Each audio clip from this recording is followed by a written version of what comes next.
Hey guys, imagine this. It's the year 1350, and you're a young woman in medieval Europe, starving on the streets of London or Paris, when suddenly, the church, yes, the Holy Church, offers you a job in a brothel they own. Sounds like a twisted fairy tale? Well, buckle up, because the life of a medieval prostitute was a nightmare, wrapped in hypocrisy, disease, and a dash of absurd regulations that make modern bureaucracy look sane. We're talking forced baths and wine, bells on hats like they're festive cows, and punishments that involve dunking in rivers or branding faces, all while society pretended it was necessary to keep men from sinning worse. If that doesn't hook you, what will? Before you get comfortable, please hit like and subscribe, but only if you truly enjoy what I do. Drop a comment telling me where you're tuning in from and what time it is for you. It's always fascinating to see who's joining us from around the world. Now dim the lights, maybe turn on a fan for that soft background hum, and let's dive together into today's journey. Medieval Europe, a time of knights in shining armor, epic quests, and, oh yes, a booming sex trade that would make your eyes water, quite literally, from the syphilis. Picture this. The Black Death has just ravaged the continent, wiping out a third of the population, leaving cities in chaos, economies in tatters, and a whole lot of desperate souls scrambling for survival. And who steps in to help? The authorities, of course, with their brilliant idea, regulated prostitution. Because nothing says moral society like turning women's bodies into public utilities. Let's start our grim tale in the bustling streets of 14th century London, where the River Thames stinks of sewage and the air hums with the cries of merchants, and the occasional yelp from a stew house, those infamous brothels named after the hot. Baths they offered. Yes, baths. In a time when most folks bathed once a year if they were fancy, prostitutes were mandated to scrub up, often in wine or herbal concoctions that probably burned more than they cleaned. Ironic, isn't it? Society brands you a sinner, but hey, at least you're hygienic. Sort of. Our protagonist, let's call her Els, inspired by a real medieval woman named Els von Eistedt, whose story was unearthed from dusty court records, wakes up in one of these stew houses in Southwark, just across the river from the pious heart of London. Southwark was the red light district extraordinaire, owned by none other than the Bishop of Winchester. That's right, folks, the church profited from prostitution. The bishop's geese, as the women were crudely nicknamed for their white aprons or perhaps their honking complaints, paid rent to holy men who preached chastity on Sundays. Absurd? You bet. Els rolls out of her straw mattress, shared with who knows how many fleas in last night's regrets, her body aching from the work that started at noon and dragged into the witching hours. Breakfast? A hunk of stale bread and watery ale if she's lucky. No avocados on toast here. Survival meant scraping by on pennies from clients who ranged from drunken sailors to hypocritical clergy. And oh, the regulations. In London, prostitutes had to wear striped hoods or raid striped cloaks to mark them as fallen women, like walking billboards saying, "Sin here." In Florence, it was gloves and bells on hats, jingling with every step because nothing screams. Discretion like a human wind chime. Fail to comply? Fines, whippings, or worse, a dunk in the Thames on a cucking stool where you'd be paraded and plunged into the filthy water until you nearly drowned. Hilarious in hindsight, horrifying in the moment. Els knows this all too well. She's seen friends carted off for working outside designated zones. The city fathers decreed brothels could only operate in specific areas, like the Bankside in London or the stews, to keep the vice contained. But containment? Ha! Prostitution spilled everywhere. Alleys, taverns, even churches where holy harlots might solicit during mass. The church tolerated it as a lesser evil, per saint. Augustine's logic: remove prostitutes and lust would overrun society with sodomy and adultery. So women like Els were sacrificial lambs, absorbing men's sins while bearing the shame. And the pain? Let's not sugarcoat it. Diseases were rampant. Gonorrhea, chlamydia, called burning sickness, for the agony it caused, and later syphilis, that French pox or Italian disease, depending on who you blame, which rotted flesh and drove victims mad. No antibiotics, just mercury treatments that poisoned you slower. Prostitutes were fined if found infected, as if it were their fault. not the parade of unwashed clients. In Nördlingen, Germany, records show women like Anna von Ulm testifying in court about being forced to work during menstruation, bleeding through their womanly sickness because brothel keepers demanded earnings. Can you imagine? Sorry love, Aunt Flo's visiting. Oh wait, no days off in hell. Comment below if that doesn't make your blood boil. What would you do in Elsa's shoes? Survival meant navigating a minefield of exploitation. Brothel keepers, often women called bawds, took hefty cuts, up to half the earnings, leaving prostitutes with scraps. In some towns, like Dijon in France, municipal brothels were run by the city, with honest managers overseeing the horror show. Women were inspected weekly for diseases, paraded naked before doctors who poked and prodded with medieval tools that were basically torture devices. Clean bill, back to work, infected, quarantined or expelled, left to beg or die. And violence? Oh, it was baked in. Clients could be brutal, beatings, rapes. Irony alert, raping a prostitute was often not considered rape, since she was public property.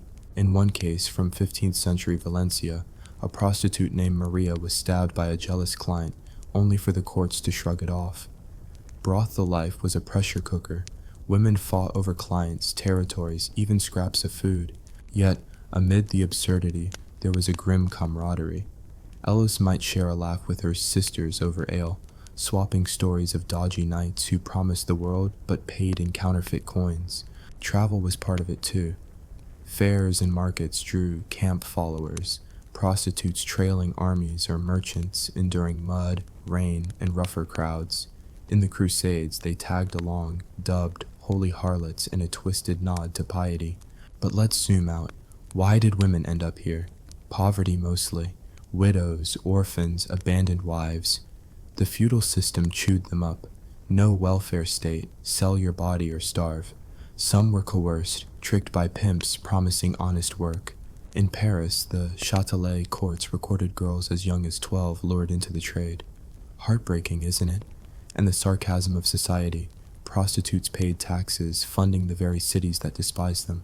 In Augsburg, they even donated to churches, ironic alms from sinners. As the day wears on, Else prepares for business. She dons her raid hood, paints her face with lead-based makeup that slowly poisons her skin. Beauty standards were killer, literally, and steps into the stew room, where steam from hot tubs masks the stench of sweat and despair. Clients arrive, a merchant fresh from the docks, reeking of fish, a monk in disguise muttering prayers between grunts, a nobleman slumming it for thrills. Each transaction, a few pence negotiated up front, haggling over humanity. But wait, there's romance. Some women became concubines, kept by wealthy men, blurring lines between prostitute and mistress. In Valencia, laws forbade being both, but enforcement? Spotty. Else dreams of that, stability without the daily grind. Yet, reality bites. Concubines faced eviction when lovers tired, left with bastards and no rights. By evening, exhaustion sets in. Else counts her coins, enough for rent, food, maybe a trinket. But tomorrow, same hell. And punishments loomed. For soliciting clergy, forbidden yet common, branding on the cheek. In England, repeat offenders were banished, wandering as vagabonds, prey to bandits. Absurd laws piled on. No working on holy days, because God cares about schedules. In some towns, prostitutes couldn't touch bread in markets, lest they contaminate it. Superstition meets hypocrisy. As night falls, Els lies awake, fleas biting, wondering if there's escape. Marriage? Unlikely, stigma stuck like glue. Nunnery? Some tried, but convents turned away soiled women. Death from disease or violence was more probable. Yet, resilience shone. Women like Lionheart and Barbara in Nördlingen brothels testified against abusive keepers in 1471, sparking a rare investigation. They described beatings, forced abortions, debts trapping them, like medieval indentured servitude. The keeper, fined lightly. Justice? A joke. So dear viewers, as we wrap this first dive into the abyss, ponder, was this necessary evil or systemic cruelty? Comment your thoughts.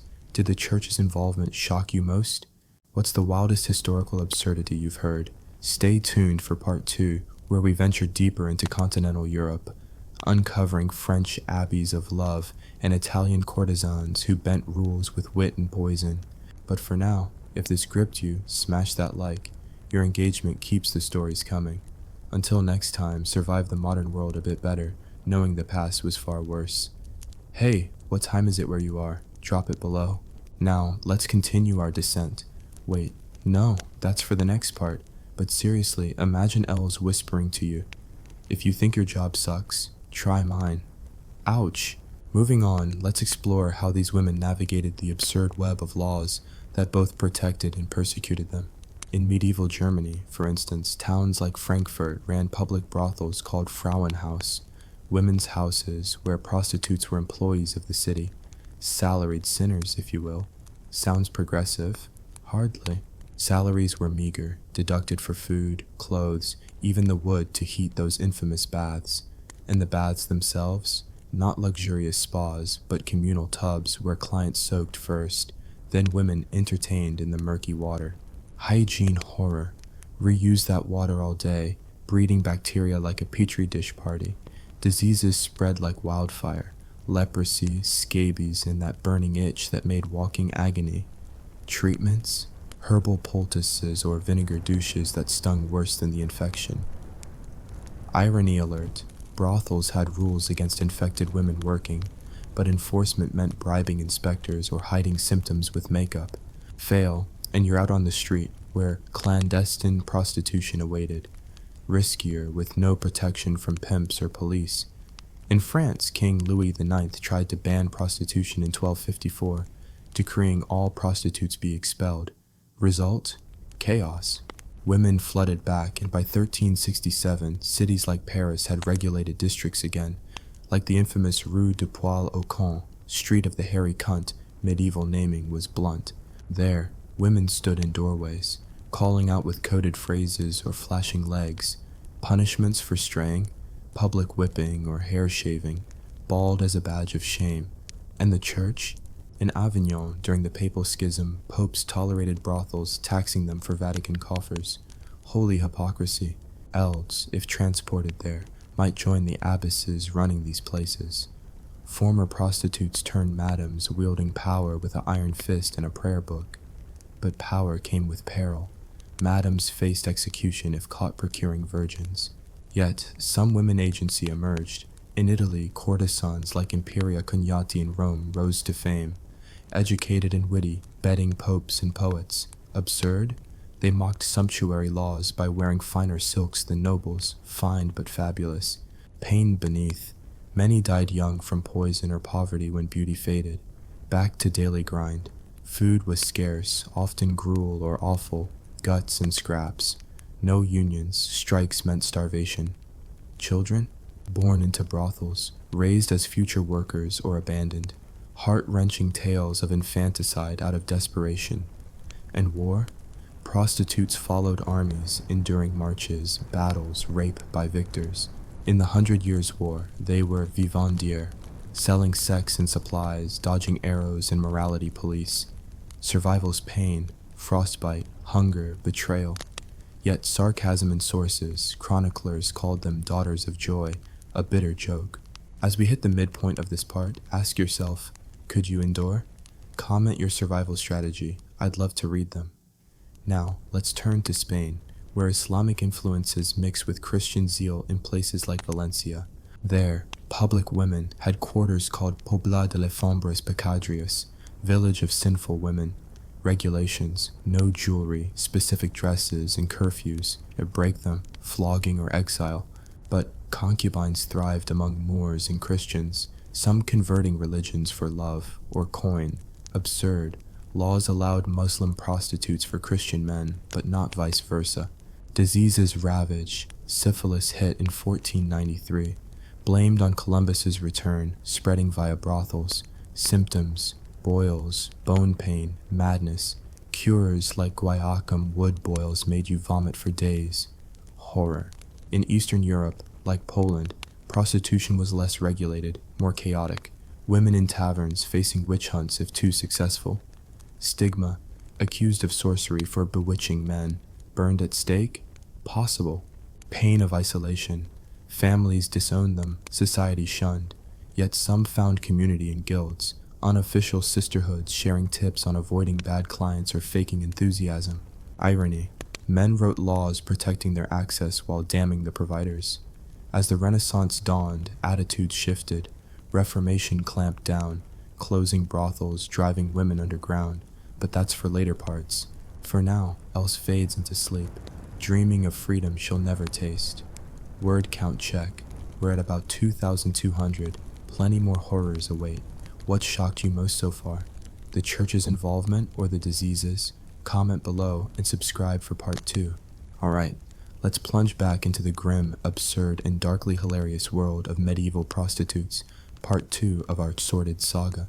Picture yourself trudging through the muddy streets of 14th century Paris, the air thick with the stench of tanneries and desperation. The church bells toll, reminding everyone to pray, while down the alley, a woman in a striped hood haggles with a drunken merchant for a few coins. Welcome to the next chapter of survival in a world that both needed and despised its sinful women. Buckle up, because we're diving deeper into continental Europe, where the rules got weirder, the punishments crueler, and the irony sharper. Grab a drink, preferably not medieval ale, and let's unravel this nightmare with a smirk. First, let's teleport to the sun-baked streets of Florence, Italy, where the Renaissance is stirring but the sex trade is already in full bloom. Here, prostitutes weren't just stew-house workers, some were aspiring courtesans, navigating a bizarre social ladder where wit and charm could lift you from the gutter to a nobleman's bed, temporarily. Our girl Else, if she'd hopped a cart from London to Florence, would find herself in a city obsessed with appearances. Prostitutes had to wear gloves, high-heeled slippers, and those jangling bells on their hats, turning every step into a humiliating serenade. Why? To ensure no honest woman was mistaken for one of them. Imagine the absurdity. You're trying to earn a crust and the city forces you to cosplay as a walking advertisement for sin. Break the dress code, fines, public shaming, or a stint in the stocks, where passers-by could pelt you with rotten cabbage. Fun times. But Florence wasn't just about bells and shame. The city ran a public brothel, the Onestà, funded by taxes and overseen by officials who, surprise, surprise, were often clients themselves. Hypocrisy was the medieval brand. Women like our fictional elves worked under strict curfews, sundown to sunrise, no exceptions, because apparently sin was only tolerable at night. Daytime soliciting? That'd earn you a whipping or a dip in the Arno River tied to a chair like some twisted carnival game. And the clients? A colorful cast of poets, priests, and mercenaries, all pretending they were there for spiritual relief. Dante himself, that paragon of virtue, reportedly frequented Florence's brothels before penning his divine comedies. Irony much? Let's talk money, because survival was all about the coin. A typical prostitute might earn a few soldi per client, enough for bread and a corner to sleep in, but not much else. Brothel keepers, those charming entrepreneurs, took half or more, claiming it was for protection and rent. Protection from what? Oh, just the usual. Violent drunks, disease, and the occasional raid by moralizing city guards. In Florence, records from 1346 show women like Betta di Giorgio paying fines for working outside the Onestà, caught in alleys or taverns. Betta's story, pieced from archives, paints a grim picture. She was 19, widowed, with no family, forced into the trade after her husband died in a plague. No safety net, no mercy, just a striped cloak and a bell. Sound familiar? Comment below. What's the most absurd rule you've heard so far? Would you rather jingle with bells or dodge river dunkings? Now, let's cross the Alps to Germany, where cities like Augsburg and Nuremberg ran their Frauenhaus like grim corporations. These women's houses were municipal businesses, complete with ledgers tracking every penny. Prostitutes were city employees, but don't get excited. This wasn't a union gig. Wages were docked for everything: food, moldy bread and thin soup, lodging, a shared pallet with lice, even candles to light the rooms where they worked. The Frauenhaus in Nuremberg, per 15th century records, housed up to 20 women, each servicing dozens of clients weekly.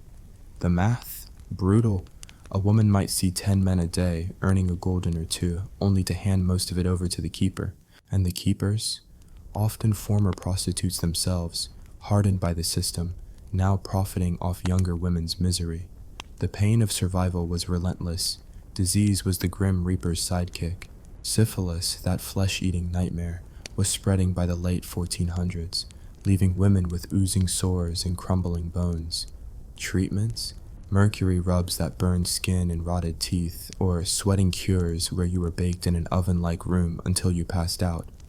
In Augsburg, infected women were banned from work, sent to hospitals that were more like prisons. One record from 1470 describes a woman named Agnes, expelled for the pox, begging in the streets until she starved. No happy endings here. And violence? Ever present. Clients could turn vicious, punching, stabbing, or worse. In Nuremberg, a prostitute named Katharina testified in 1469 about a client who beat her bloody for refusing anal sex, illegal under church law but demanded anyway. The court's response? A fine for her, not him, for disrupting order. Justice was a cruel joke, yet amidst the horror there was resistance. In Regensburg, women in the Frauenhaus staged a mini-revolt in 1452, refusing work until food improved. Result? They were flogged, but the story spread, a flicker of defiance. Comment: would you have joined the revolt or kept your head down? Let's hear your strategy. Let's pivot to France, where Paris's abbeys of love, brothels by another name, thrived under royal noses. The Rue de Poil-au-Con was still hopping, with women like Jeanne la Bretonne, a real figure from 1370s records working doorways in red cloaks. Jeanne's tale is gut-wrenching. Orphaned at 15, sold into the trade by a tavern keeper, she worked until syphilis blinded her. The city's solution? Banishment to the countryside, where she likely died alone. French laws were a tangle of contradictions. Prostitutes paid taxes, yet were barred from markets or churches during peak hours. In Toulouse, they had to wear a white cord on their arm, like a scarlet letter you could spot from a mile away. And the church? Still cashing in. The Abbey of Saint-Germain-des-Prés owned brothels, funneling profits to monks who preached against lust. The absurdity: violence wasn't just client-driven. Brothel life bred rivalry. Women fought over prime spots or richer clients. In Dijon, a 1389 court case describes two prostitutes, Marie and Isabeau, clawing each other over a knight who tipped well. Punishment? Both fined, no wages for a week. Starvation loomed, and children? Many prostitutes bore them, only to see them taken by brothel keepers as future stock or abandoned in church doorways. Heartbreaking doesn't cover it. Let's spice things up with Spain, where Valencia's Pobla de l'Efembre Pecadrius was a walled-off sin zone. Here, Islamic and Christian traditions clashed, creating a bizarre hybrid. Prostitutes serving Christian men had to be Christian. Muslim men could visit, but Muslim women were banned from the trade. Why? To protect religious purity, of course. Never mind the Christian men sitting up a storm. Women like Catalina, recorded in 1420s Valencia, lived in this pobla, wearing mandatory yellow veils. Catalina's story: a farmer's daughter fleeing an abusive father, she ended up in the brothel after a pimp's false promises.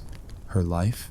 12-hour shifts, dodging knives from jealous clients and praying the next plague wouldn't kill her.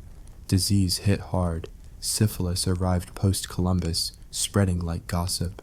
Cures involved drinking concoctions of boiled roots, which mostly made you vomit. Pain was the currency of survival. Travel was another grim reality. Prostitutes followed armies, fairs, even pilgrimages. During the 1381 Peasants' Revolt in England, camp followers trailed rebels, servicing fighters in tents amid battle chaos. In Italy, the 1415 Council of Constance saw hundreds of prostitutes flood the city, dubbed the Devil's Own Parliament by chroniclers. They worked in tents, churches, even graveyards, because nothing says romance like a tombstone. Danger? Constant. Bandits, rival women, or zealous priests could end you. Yet, some women carved out agency. In Venice, courtesans like Veronica Franco, later famous in the 16th century, started as low-rung prostitutes using education and charm to climb. They mocked laws banning lavish dresses, paying fines with a wink. But the fall was steep, age or disease, and you were back in the gutter. Absurd laws piled on. In Siena, prostitutes couldn't touch fruit in markets, lest they taint it. In Aragon, they were banned from cemeteries, because apparently the dead cared about morals. And taxes? Oh, they paid. In Murcia, Spain, brothel earnings funded city walls. Irony, women despised by society fortified it. As we near the end of part 2, let's zoom out. Why this system? Control. Men wanted access without guilt. The church wanted coin without blame. Prostitutes were scapegoats, absorbing sin while society pretended to be pure. Elves, our weary heroine, might dream of escape, but options were slim. Marriage? Stigma blocked it. Convents rarely took fallen women. Death was likelier, disease, violence, or suicide, yet defiance flickered. In Languedoc, France, a 1,390 group of prostitutes petitioned for better food and fewer beatings. Denied, but bold. Word count, around 2,100. We're halfway through the horror show. What's got you reeling? The bells on hats or the church's profits? Comment below and tell me where you're watching from. Subscribe for part 3, where we'll explore Eastern Europe's chaos and the Reformation's crackdown. Until then, thank elves for enduring so we can gawk at history's absurdity. What's the worst job you've ever had? Drop it below. Let's compare miseries. Here we go, diving headfirst into the third act of our grim, sarcastic, and utterly wild journey through the horrifying lives of medieval prostitutes. Picture a frostbitten morning in Krakow, 1390, where the Vistula River glitters with ice and despair. A woman in a patched cloak, her breath fogging in the cold, haggles with a fur-clad merchant under the shadow of a cathedral. She's not selling bread or wool, she's selling herself, because in medieval Europe, survival often meant swallowing pride, dodging fists, and navigating a world that branded you as sinner while pocketing your earnings. This is part 3, where we venture into the chaotic East, uncover the Reformation's brutal crackdown, and laugh bitterly at the absurdities of a society that needed its fallen women, but punished them for existing. Let's get to it. Grab a blanket, because this tale is as cold as it is dark. We start in Eastern Europe, where Poland and Bohemia were less about regulated brothels and more about raw, unregulated survival. In Krakow, prostitution wasn't confined to neat districts like London's Southwark or Florence's Onesta. It spilled into taverns, marketplaces, even pilgrimage routes. Our heroine, Els, if she'd trekked east, would find herself in a world where rules were looser but dangers sharper. Women worked wherever men gathered, inns, fairs, even church steps during festivals. No bells on hats here, but stigma stuck like tar. Polish chronicles from the 1380s describe muliers publicae, public women, as tavern fixtures, serving ale and sex to knights and peasants alike. The catch? No municipal protection. If a client turned violent, you were on your own. Court records from Poznan tell of a woman named Zofia, beaten by a client in 1375 for refusing extras. Her punishment? A fine for disorderly conduct. His? Nothing. Justice was a coin toss, and it always landed on screw you. Disease was a constant shadow. Syphilis, now rampant across Europe, hit Eastern Europe hard by the 1490s, carried by merchants and soldiers.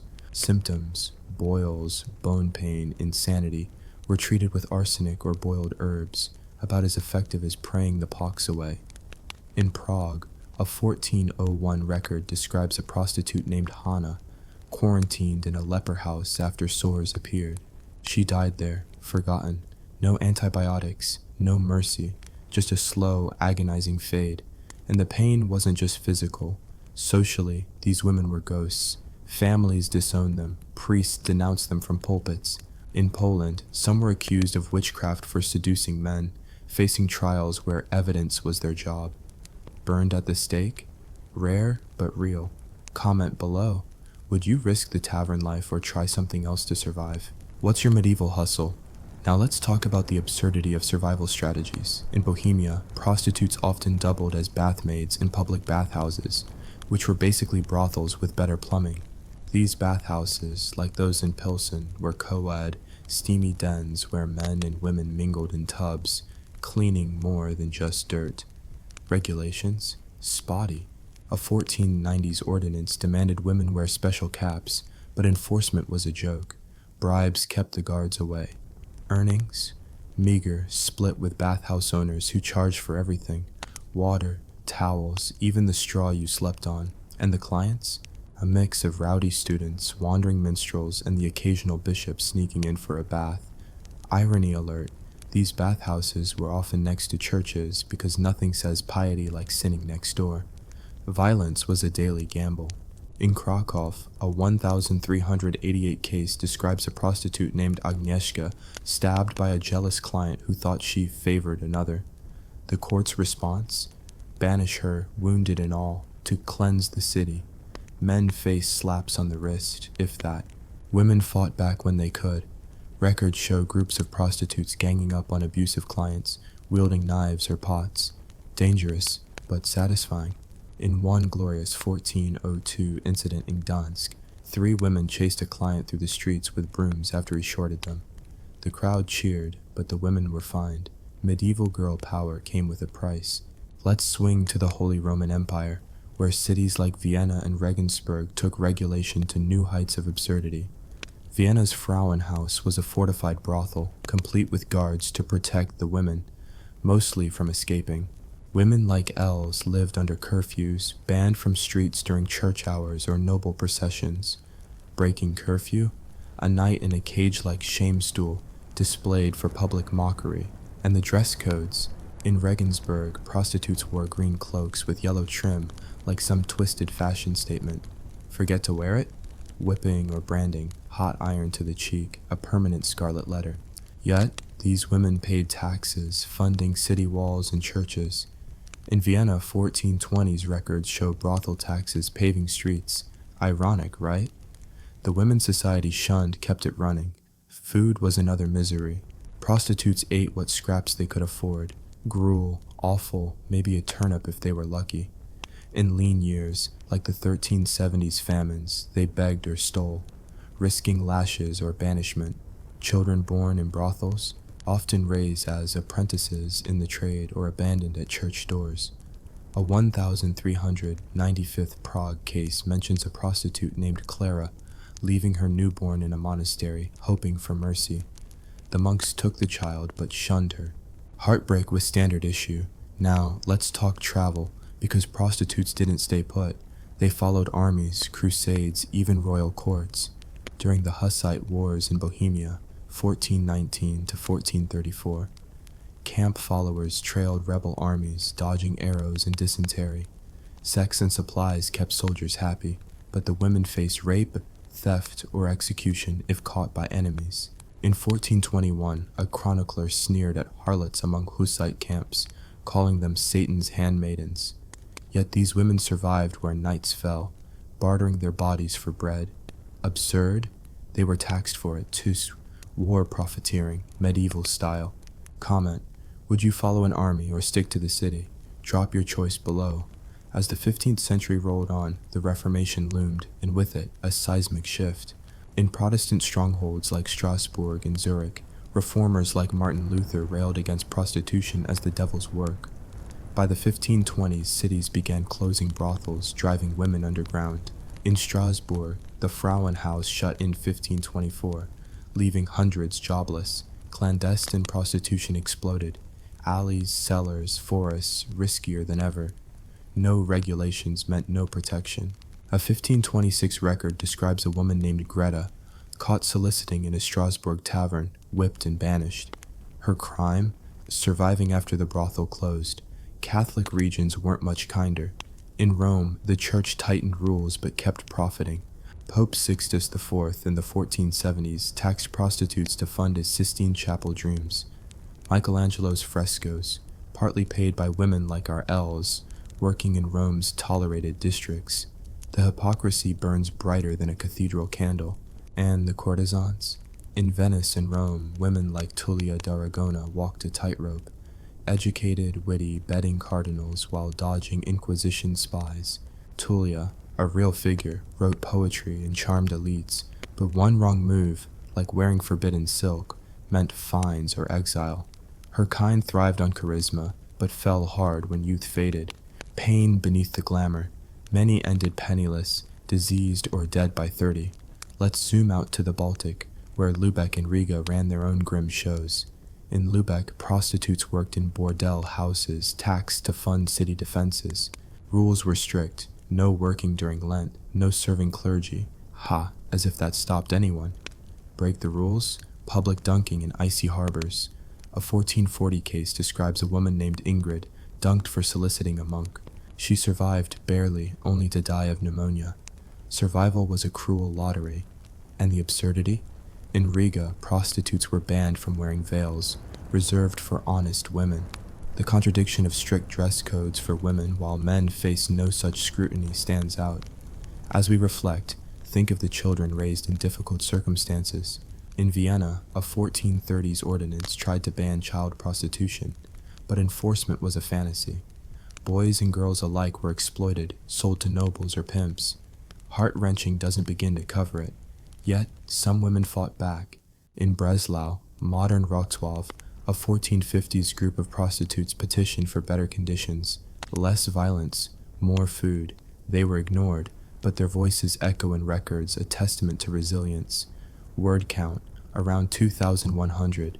We're deep in the muck now. What hit you hardest, the witch accusations or the taxed sin-funding churches? Comment below and tell me where you're tuning in from. Subscribe for part 4, where we'll wrap this saga with the Renaissance's false dawn and the final nails in the coffin of regulated prostitution. Until then, spare a thought for elves, dodging knives and dogma to see another day. What's the most shocking historical fact you've learned lately? Drop it below. Let's keep the conversation alive. Here we are, folks, at the final curtain of our dark, twisted, and bitterly ironic saga through the horrifying lives of medieval prostitutes. Picture a foggy dawn in Venice, 1500, where the canals shimmer with secrets and the air hums with the clink of coins and whispered sins. Our weary heroine, Els, now a battle-scarred veteran of the trade, navigates a world where the Renaissance promises art and enlightenment, but delivers the same old misery for women like her. This is part 4, where we unravel the fading days of regulated prostitution, the rise of clandestine nightmares, and the absurdities of a society that dressed up cruelty in silk and morality.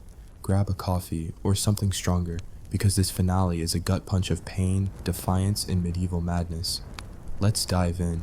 We start in Venice, the jewel of the Adriatic, where courtesans and streetwalkers coexisted in a bizarre hierarchy.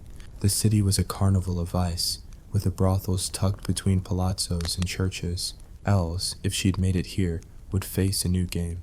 Venice's honest courtesans like Veronica Franco, real-life poetess and seductress, were the rock stars of the trade. They dined with nobles, wrote sonnets, and flouted sumptuary laws by wearing pearls and velvets banned for common prostitutes. But don't be fooled. This wasn't empowerment. Courtesans lived on a knife's edge, one misstep from ruin. A 1490 record shows a courtesan named Lucrezia fined 50 ducats, half a year's earnings, for wearing forbidden silk. Couldn't pay? Prison or exile. For every Veronica, dozens of Els's toiled in squalid lupanars, canal-side brothels where rats outnumbered clients. Earnings? A few soldi per trick, barely enough for bread and rent after the madam's cut. And the madams? Often ex-prostitutes turned tyrants, squeezing every coin from their girls. A 1502 Venetian court case describes a madam named Antonia beating a girl for hiding a penny. Survival meant submission or rebellion at your peril. Disease was the Grim Reaper's +1. Syphilis, now a pan-European plague, ravaged Venice's sex workers. Sores, blindness, madness, no cure, just mercury salves that burned worse than the disease. A 1504 hospital log lists a prostitute named Marina, admitted with French pox, treated with arsenic, dead by week's end. Hospitals were death traps, underfunded and overcrowded. Comment below, would you risk the mercury cure or tough it out? What's your medieval survival plan? Violence was relentless. Clients, pimps, even rival women turned nights into battlegrounds. In Venice, a 1498 case tells of a prostitute named Julia, stabbed by a sailor who claimed she cheated him. The court's verdict? She paid a fine for provoking him. Men walked free, women bled. Yet defiance flickered. In 1500, a group of Venetian prostitutes petitioned for protection from violent clients. The city ignored them, but their audacity lives in the archives. Let's hop to Rome, where the Catholic Church played its final hypocritical hand. Pope Julius II, in 1503, regulated brothels to fund his wars and basilicas. St. Peter's itself, partly built on prostitutes' earnings. The irony is thicker than papal incense. Prostitutes worked in the Castel district near the Vatican, wearing mandatory yellow veils to mark their shame. Rules were absurd: no soliciting during Mass, no entering churches, yet priests were regular clients sneaking in after sermons. A 1501 diary from a Roman courtesan, Imperia, brags of bedding cardinals while dodging Inquisition spies. Her end? Poisoned at 35, likely by a jealous rival. Glamour came with a body count. Across the Alps, the Reformation was torching the old system. In Protestant cities like Geneva and Basel, reformers like Calvin shut brothels in the 1530s, declaring them dens of Satan. Sounds noble, right? Wrong. Closing brothels pushed women underground, into alleys and cellars where pimps ruled and danger skyrocketed. A 1532 Basel record describes a woman named Ursula, caught soliciting post-closure, whipped and banished to the countryside. No brothel meant no oversight, no inspections, no rules, just raw exploitation. Catholic cities clung to regulation longer, but the tide was turning. In Munich, the Frauenhaus closed by 1540, leaving women like Els to fend for themselves. Clandestine work meant dodging morality police, who patrolled streets with whips and zeal. A 1541 Munich case details a prostitute named Anna, arrested for working in a tavern, branded on the forehead. Her crime? Surviving after the system collapsed. Let's talk food, or the lack of it. Prostitutes ate scraps, barley porridge, rancid fish, maybe an onion on a good day. Famines, like the 1520s grain shortages, hit hard. In Lyon, France, prostitutes turned to theft, risking execution for a loaf. Children born in this world? Doomed. A 1510 Parisian record mentions a prostitute named Margot abandoning her daughter at a convent, only to learn the nuns sold her to a pimp. Heartbreak doesn't get uglier. Travel kept things brutal. Prostitutes followed trade routes from Bruges to Constantinople. During the 1517 Ottoman Wars, camp followers trailed armies facing rape, starvation, and battle. A chronicler called them vultures of war, profiting off soldiers' lust. Profit? Hardly. A 1520s report from Hungary describes women trading sex for moldy bread. Taxes followed them too. Cities like Bruges charged sin levies to fund walls, while the women starved. Absurdity peaked in laws. In Lisbon, prostitutes couldn't wear gold jewelry, lest they outshine noble women. In Cologne, they were banned from touching market fruit, because, sin might spoil the apples. And in Florence, a 1520s law forbade prostitutes from standing in doorways during rain, lest they tempt men seeking shelter. Temptation was always the woman's fault, never the man's. Comment: what's the most ridiculous rule you've heard? Would you dodge the rain law, or just stand there defiantly? As the Renaissance bloomed, courtesans became the era's influencers. In Paris, women like Marion Delorme charmed kings and poets, but their power was fragile. Age or scandal, and they were discarded. A 1530s French chronicle describes Marion, once a court darling, dying penniless of syphilis. The golden age of courtesans was fool's gold. Same pain, fancier dresses. In Eastern Europe, like Moscow, prostitution was less regulated but no less grim. Women worked in kvass houses, taverns where vodka and sex flowed. A 1520s Muscovite record mentions a woman named Irina, flogged for soliciting a priest. The priest? Promoted. Orthodoxy matched Catholicism in hypocrisy. Witch hunts added terror. Prostitutes were prime targets, accused of bewitching men. In Poland, a 1531 trial saw a woman named Katarzyna burned for sorcery after a client claimed impotence. Her real crime? Being too successful. The pain of isolation was crushing. Prostitutes were barred from guilds, markets, even cemeteries in some towns. In Seville, a 1520s law banned them from funerals, lest they defile the dead. Yet they paid taxes. Seville's walls rose on their backs. Irony, again, the outcast funded the city's glory. Resistance persisted. In Toledo, Spain, a 1525 group of prostitutes refused work until brothel keepers lowered their cut. They lost, but their strike sparked whispers of rebellion. In Venice, women like Angela del Moro, a real courtesan, wrote letters mocking noblemen's hypocrisy, risking exile but gaining fame. These sparks of defiance lit no revolutions, but they proved the human spirit's stubbornness. As we near the end, let's zoom out. Why this system? Power. Men wanted control over women's bodies, society's morals, and the coin that flowed from both. Prostitutes were pawns in a game rigged against them, blamed for sin while enabling it. Els, our battered heroine, might end her days in a clandestine alley, dodging reformers' whips, or maybe she'd join a convent, rare but possible for those who could scrub their past. Most likely, disease or violence took her, like countless others. A 1530 Venetian grave, unmarked, holds a woman listed only as meretrix, prostitute. Her name, her story, erased. Word count, around 2,100. That's the end of our descent into this medieval nightmare. What hit you hardest? The church's war chests or the branded foreheads? Comment below and tell me where you're watching from. What time is it there? Subscribe to keep these stories coming because history's horrors deserve a spotlight. Elsa's world was brutal, but her resilience echoes. What's the toughest historical tale you've stumbled across? Drop it below. Let's swap stories. Thanks for sticking with this saga. Until next time, survive the modern world and spare a thought for those who endured the past's darkest corners. Hey guys, imagine waking up in a freezing hut in 18th century Russia, your back aching from plowing fields that aren't yours, while your landlord sips tea in a palace, deciding if you'll eat today or get whipped for laziness. Serfdom wasn't. Slavery. Oh no, it was worse because you were tied to the land like a cursed potato, owned by nobles who treated you like disposable tools in a game of feudal absurdism. If that doesn't chill your bones, stick around for the nightmare. Before you get comfortable, please hit like and subscribe, but only if you truly enjoy what I do. Drop a comment telling me where you're tuning in from and what time it is for you. It's always fascinating to see who's joining us from around the world. Now dim the lights, maybe turn on a fan for that soft background hum, and let's dive together into today's journey. The glorious Russian Empire, a land of czars and glittering crowns, vast steppes whispering secrets, and serfs.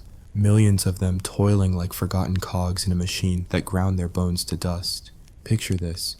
It's the 1700s under Catherine the Great, that enlightened despot who wrote letters to Voltaire about freedom while chaining peasants tighter to the soil. Our story follows Ivan, a fictional serf inspired by the countless nameless souls in dusty archives, waking in his izba, a ramshackle wooden hut shared with pigs, chickens, and a family of 10. The floor? Dirt, the roof, leaking thatch that turns rain into indoor floods. Breakfast? A scrap of black bread, maybe some watery kasha if the harvest wasn't seized. Starvation was the morning greeting, because nobles owned the land, the tools, even Ivan's very soul. Serfdom's absurdity. It evolved from free peasants in Kievan Rus, but by the 1649 Sobornoye Ulozhenie, Russia's law code of fun, they were legally bound, forbidden to flee without permission that never came. Run away? Hunted like rabbits, branded or whipped upon capture. Peter the Great, that modernizer, cranked it up, taxing souls in his 1718 poll tax. Yes, souls, because serfs were property, counted like cattle. Ivan rises at dawn, his body a map of scars from last week's flogging. Why flogged? Maybe he didn't bow low enough to the pomeshchik, the landlord lounging in a manor built on serf sweat. The Barsh China system, corvée labor, demanded 3 days a week or more, slaving on the Lord's fields, leaving Ivan scraps of time for his own plot. Plant potatoes? Ha! If frost or famine didn't claim them first. The Great Frost of 1709 killed thousands, but nobles? They imported French wine while serfs ate bark. Survival's pain. Winters hit minus 40 degrees with izbas heated by a petch stove that smoked more than warmed. Frostbite claimed toes. Pneumonia took children. Ivan's wife, Maria, bundles their kids in rags, hand-me-downs from dead siblings. Child mortality? Sky high. Half didn't see 5, dying from typhus, smallpox, or plain hunger. The church, that pillar of comfort, preached obedience. Serfs suffer now for heaven later. But priests were serfs too, sometimes tithing to nobles who mocked God. Absurd? Nobles gambled away entire villages at cards. Lost a game? Boom. Ivan's new owner ships him to Siberia for colonization. Pugachev's rebellion in 1773 to 75. Serfs rose under a fake czar, promising freedom, only to be quartered alive when crushed. Catherine rewarded loyal nobles with more serfs. Ivan trudges to the fields, oxen pulling a wooden plow that barely scratches the earth. No crop rotation. 3-field system left soil exhausted, yields pathetic. Famine struck every few years. The 1601 to 031 killed a third of Russia. Serfs resorted to eating grass, cats, even leather boots boiled soft. Cannibalism whispers in chronicles, desperation's dark joke. And taxes? Obrok, the quit rent, demanded cash or goods from nothing. Can't pay? Sold at auction like furniture. Markets in Moscow hawked humans. Strong serf, 25, good teeth, 50 rubles. Families split, wives from husbands, kids auctioned to strangers. The pain?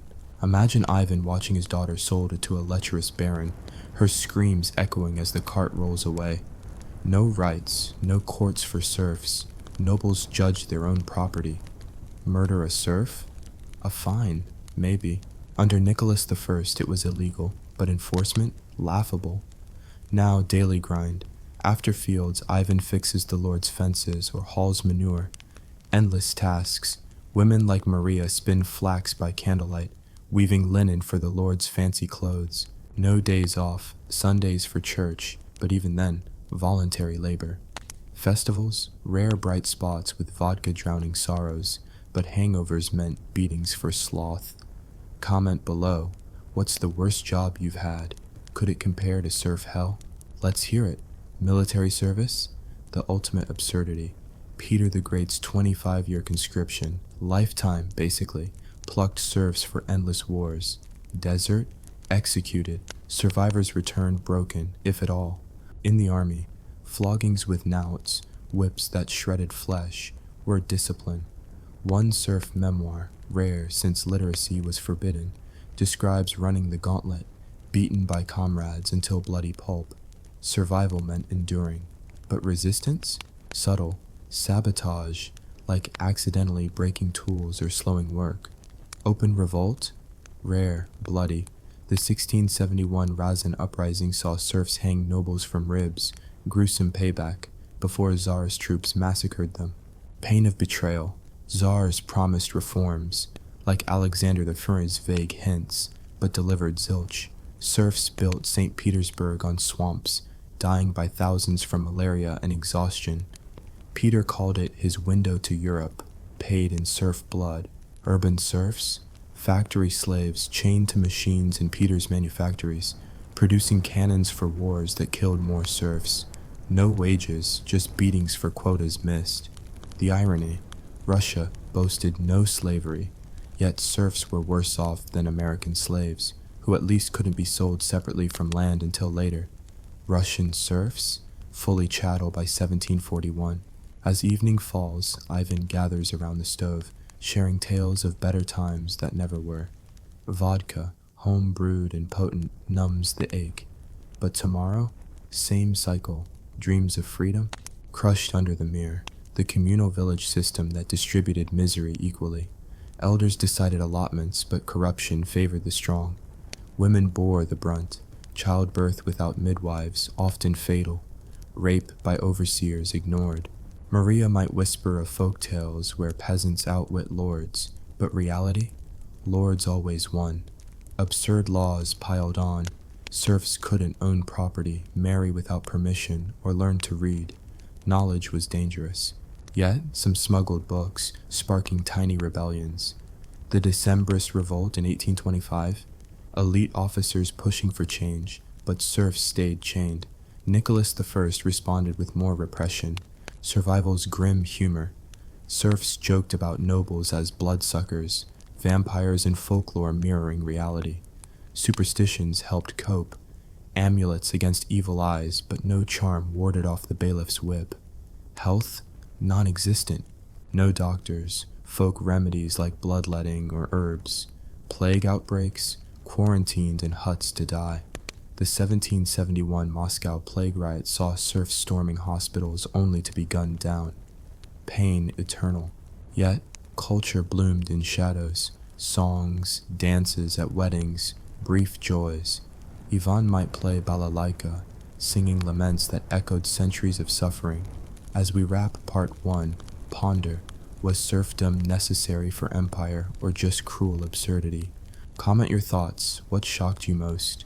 The soul tax or family auctions? Stay tuned for part 2, delving into imperial expansions and daily horrors. Word count over 2,100. Smash like if gripped and tell me your location and time. Imagine Ivan urging, if you think taxes suck now, try paying with your soul. Ouch. Moving deeper, let's explore how czars like Ivan the Terrible kick-started this nightmare. In the 1500s, the Oprichnina terror saw nobles seizing lands and serfing peasants en masse. Ivan, our serf, not the czar, might trace ancestry to those free folk, now bound. The time of troubles, 1598 to 1613, famine, invasion, serfs starved while pretenders fought. Boris Godunov banned peasant movement on St. George's Day, the old escape window. Absurd. One day a year for freedom, then poof, gone. Survival meant dodging Cossack raids or Polish invaders who treated serfs as spoils. Post-troubles, Romanov solidified serfdom, expanding into Siberia with serf labor. Convict serfs built forts in blizzards, dying from scurvy or bears. The pain, isolation, no escape. Back home, Obshchina, commune, enforced collective responsibility. If one serf defaulted taxes, all paid. Solidarity, more like shared chains. Women toiled equally, harvesting with sickles that blistered hands, birthing in fields if needed, miscarriages common from overwork. And dowries? Serf girls brought nothing but strength. Marriages arranged by lords for breeding stock. Comment: could you survive a Siberian winter as a serf? Share your hypothetical plan. Peter's reforms? Westernization on serf backs. He forced beards shaved, tax if not, but serfs couldn't afford razors. His table of ranks promoted nobles, demoting serfs further. Factories in Urals used serf miners, dying in collapses or from lung rot. No safety, profit over lives. Elizabeth's reign? Lavish courts, serf-built palaces like Peterhof, fountains powered by hidden serf pumps, absurd luxury amid poverty. Catherine's golden age? She distributed 800,000 state peasants as serfs to favorites, expanding the horror. Her legislative commission in 1767 discussed reforms, but nobles vetoed anything touching serfdom. Serfs petitioned, imprisoned, or executed. The irony: Catherine, friend of philosophers, crushed Pugachev's revolt with barbarity. Rebels caged like animals, paraded then quartered. Survival post-revolt, tighter controls, more spies in villages. Daily life: festivals like Maslenitsa offered Blinian games, but lords taxed the fun. Easter? Eggs dyed red, symbolizing blood, fitting for serf existence. Yet these moments bonded communities, sharing smuggled samizdat tales of heroism. As night deepens, Ivan stares at stars, wondering if freedom exists beyond the horizon. But dawn brings the bailiff's horn, summoning to toil. The cycle spins on. Welcome back to our grim, sardonic plunge into the soul-crushing world of Russian serfdom, where the air smells of despair and the only thing colder than a Siberian winter is the heart of a noble. Picture this. It's 1760, and the Russian Empire is flexing its might under Empress Elizabeth, building palaces that glitter while serfs like our boy Ivan shovel manure in boots made of bark. The Enlightenment's glowing across Europe, but for Russia's serfs, it's just another day of backbreaking labor, absurd laws, and the ever-looming threat of being sold, whipped, or shipped to a frozen wasteland. Part 2 dives deeper into the daily grind, the Tsar's iron grip, and the absurdities that made serfdom a masterclass in human misery. Grab a shot of vodka, trust me, you'll need it, and let's wade into this frozen hellscape. Ivan wakes in his izba, a smoky hovel where the walls are black with soot and the floor doubles as a bed for him, his wife Maria, their kids, and a couple of goats for warmth. It's February, and the wind howls through cracks, chilling bones already aching from yesterday's labor. Breakfast? A crust of rye bread, maybe some cabbage soup so thin it's practically water. The harvest was bad, again, because the Lord took the best grain for his granaries, leaving serfs with moldy leftovers. Starvation's a constant guest. The 1740 famine saw villages eat straw and tree bark, with some resorting to grinding bones into flour. Chronicles whisper of darker acts. Hunger makes monsters of men. Comment below, what's the worst meal you've ever had? Could it beat boiled bark? Ivan's day starts with barshchina, the forced labor that eats half his week. He's off to the Lord's estate, a sprawling manor where nobles sip tea imported from China, while serfs freeze in threadbare tunics.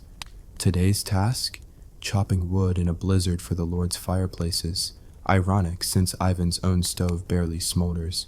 The whip-wielding overseer, often a serf himself turned cruel by power, barks orders. Slack off? That's 20 lashes with a knout, a whip designed to flay skin. A 1762 court record from Tver describes a serf named Grigory, flogged to death for idleness after collapsing from exhaustion. Justice? A noble's shrug. The absurdity? Nobles could punish at will. No trial, no appeal. Serfdom's legal backbone, the 1649 Sobornoye Ulozhenia, gave lords near godlike power. Want to marry? Need the Lord's nod. Want to move? Forget it. Serfs were glued to the land unless sold or exiled. Catherine the Great, that progressive Tsarina, made it worse. In 1765, she let nobles banish serfs to Siberia without state approval.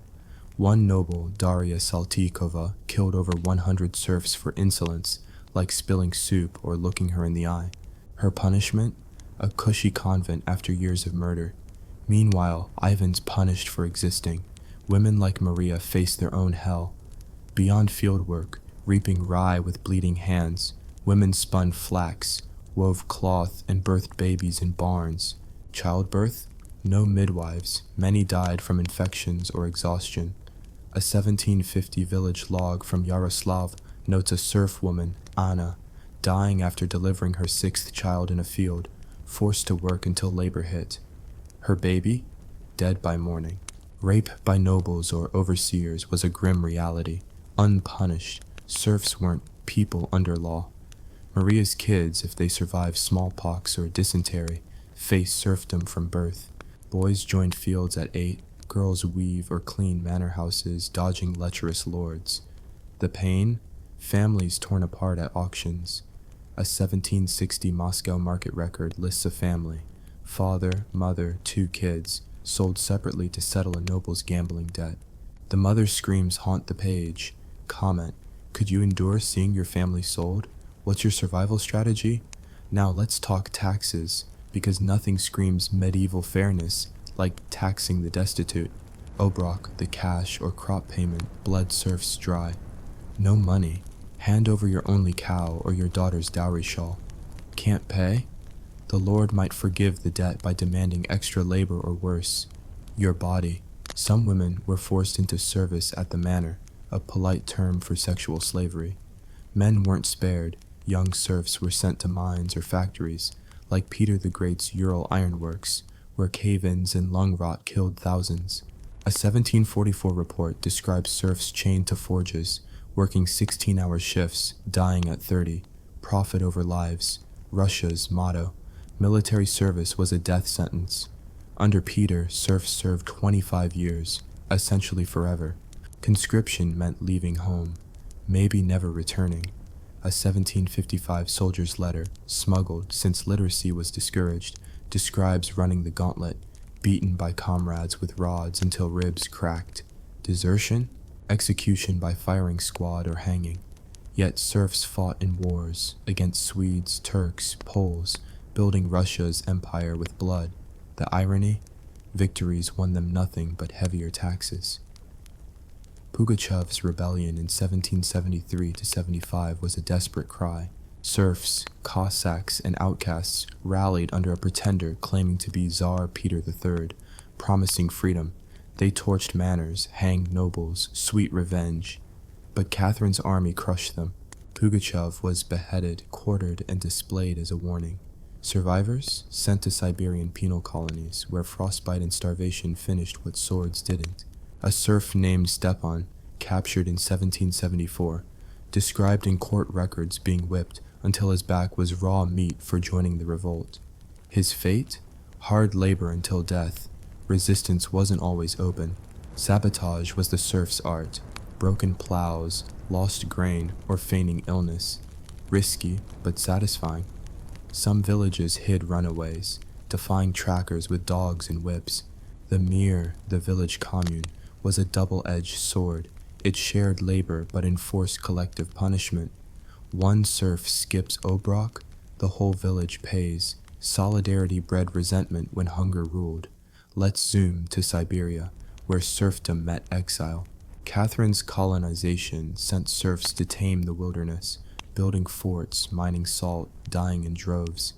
A 1760 report from Tobolsk describes serfs digging in minus 50 degrees Celsius, losing fingers to frostbite, eating frozen horseflesh. Escape? Wolves or starvation got you first. Back in the heartland, festivals offered fleeting joy. Maslenitsa meant pancakes and dances, but nobles crashed the party, demanding free labor or vodka. Weddings?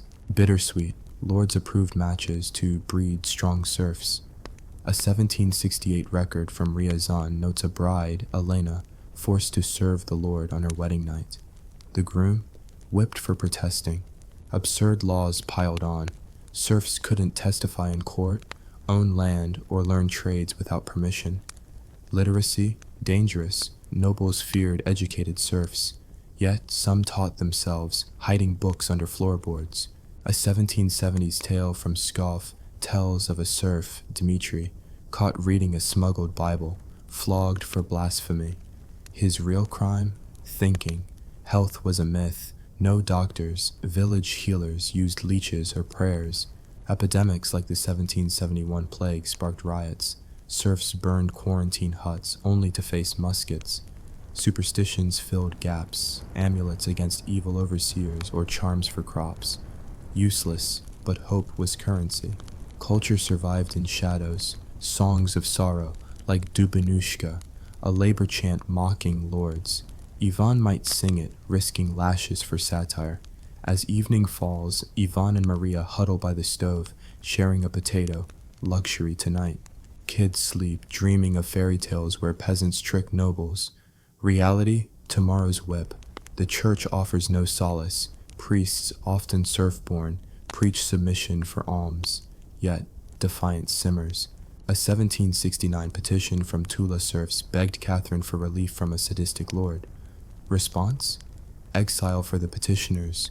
Word count, around 2,100. We're halfway through this frozen nightmare. What's got you reeling? The family auctions or the knout sting? Comment below and tell me where you're watching from. What time is it? Subscribe for part 3, where we'll explore serfdom's peak under Nicholas I and the whispers of reform that went nowhere. Imagine Ivan muttering, "Your boss bad? Try mine, he owns my soul." What's the worst historical injustice you've read about? Drop it below. Let's compare horrors. Now let's peer into the absurdities of noble life versus serf misery. Nobles like Prince Yusupov owned 20,000 serfs, their palaces stuffed with French furniture while serfs slept on straw. Catherine's court? A masquerade of silk and debauchery with serf musicians playing for crumbs. The 1762 coup that crowned her? Serf soldiers died for it, unrewarded. Meanwhile, serfs like Ivan faced soul revisions, censuses counting them like livestock. Miscounted, village punished. The mir's elders, often bribed, skewed land allotments, leaving the weak with barren plots. Women bore extra burdens, sewing for the manor, nursing noble children while their own starved. A 1770s memoir from a serf woman, rare and smuggled, describes breastfeeding a lord's heir while her baby died of hunger. Pain eternal. Military drafts grew harsher. Elizabeth's wars with Prussia pulled serfs into cannon fodder roles. Training, minimal. Weapons, rusty. A 1757 battle record notes serfs charging with pitchforks, mowed down by muskets. Survivors? Crippled, sent back to fields. The irony, Russia's greatness rested on their corpses. Pugachev's shadow lingered. Every serf dreamed of rebellion, but fear of torture kept most in line.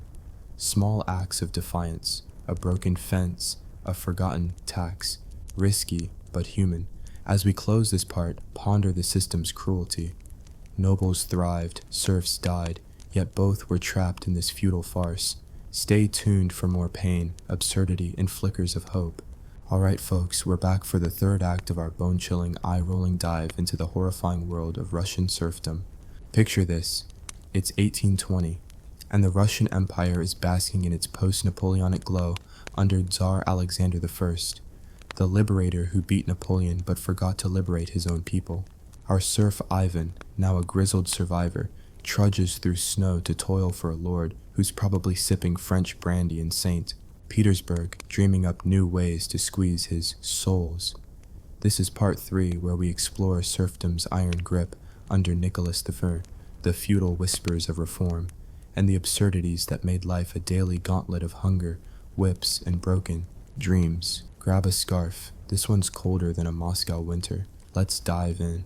Ivan wakes to the sound of a rooster, half dead from cold in his izba, where frost coats the walls and his breath hangs like despair. His wife Maria is already up, kneading dough for bread that's more sawdust than rye. Last year's harvest went to the Lord's granary, leaving scraps for the village. The kids, those who survived smallpox, huddle under a tattered blanket, their ribs poking through like cruel reminders of famine. It's a bad year, again. The 1820s saw crop failures across Russia, with serfs in Tambov eating clay to fill their bellies. Chronicles note villagers boiling weeds, their children bloating from starvation. Comment below, what's the hungriest you've ever been? Could you stomach clay soup? Ivan's day is Barshchina hell, 4 days this week on the Lord's estate, because the pomeshchik, Count Orlov, decided his new stables need more timber. Ivan swings an axe, his hands blistered, while the overseer, a serf with a taste for cruelty, cracks a whip for motivation. One slip, say a crooked cut, and it's the knout, a whip that peels flesh like paper. A 1823 court record from Novgorod describes a serf named Mikhail, flogged until his spine showed for careless work. He died that night. The Lord paid a 10-ruble fine, less than a horse's price. The absurdity? Nobles could kill with impunity, but serfs stealing a loaf-faced exile. The law, Nicholas II's 1833 Savod Zakhanov, codified serfdom's brutality. Serfs were movable property, sold, traded, or gifted like furniture. Want to marry? The Lord's permission, or he picks your bride to improve stock. Maria's sister was married off to a neighboring serf, sent 100 miles away, never seen again. Families, disposable. A 1825 Moscow auction record lists a family of 5 sold for 200 rubles to settle a noble's card debt. Mother and daughter to a brothel, father and sons to mines. The pain? Ivan's nightmares are haunted by his son's potential fate. Military service looms larger now. Nicholas I, the Iron Tsar, expanded conscription, snatching serfs for 20-year terms. Ivan's eldest Pyotr was taken last year at 16, dragged to fight in the Caucasus against Chechen rebels. Training? A week. Weapons? Muskets that misfired. A 1828 military log describes serf recruits, half-starved, marching barefoot in snow, dying of gangrene before seeing battle. Desertion? Hanged or shot. Pyotr's letters, if he could write, wouldn't reach Ivan. Mail was for nobles. The irony, serfs died for Russia's glory, their villages taxed to fund wars. Comment, would you risk desertion or march to your doom? What's your call? Taxes were a noose. Obrok payments, now in cash or grain, crushed serfs. No harvest? Too bad. Pay or lose everything. Villages pooled resources via the mir, the commune, but elders often favored cronies, leaving families like Ivan's with barren plots. A 1821 report from Tula notes a village selling its last cow to cover Obrok, only for the lord to demand extra for insulting him with late payment.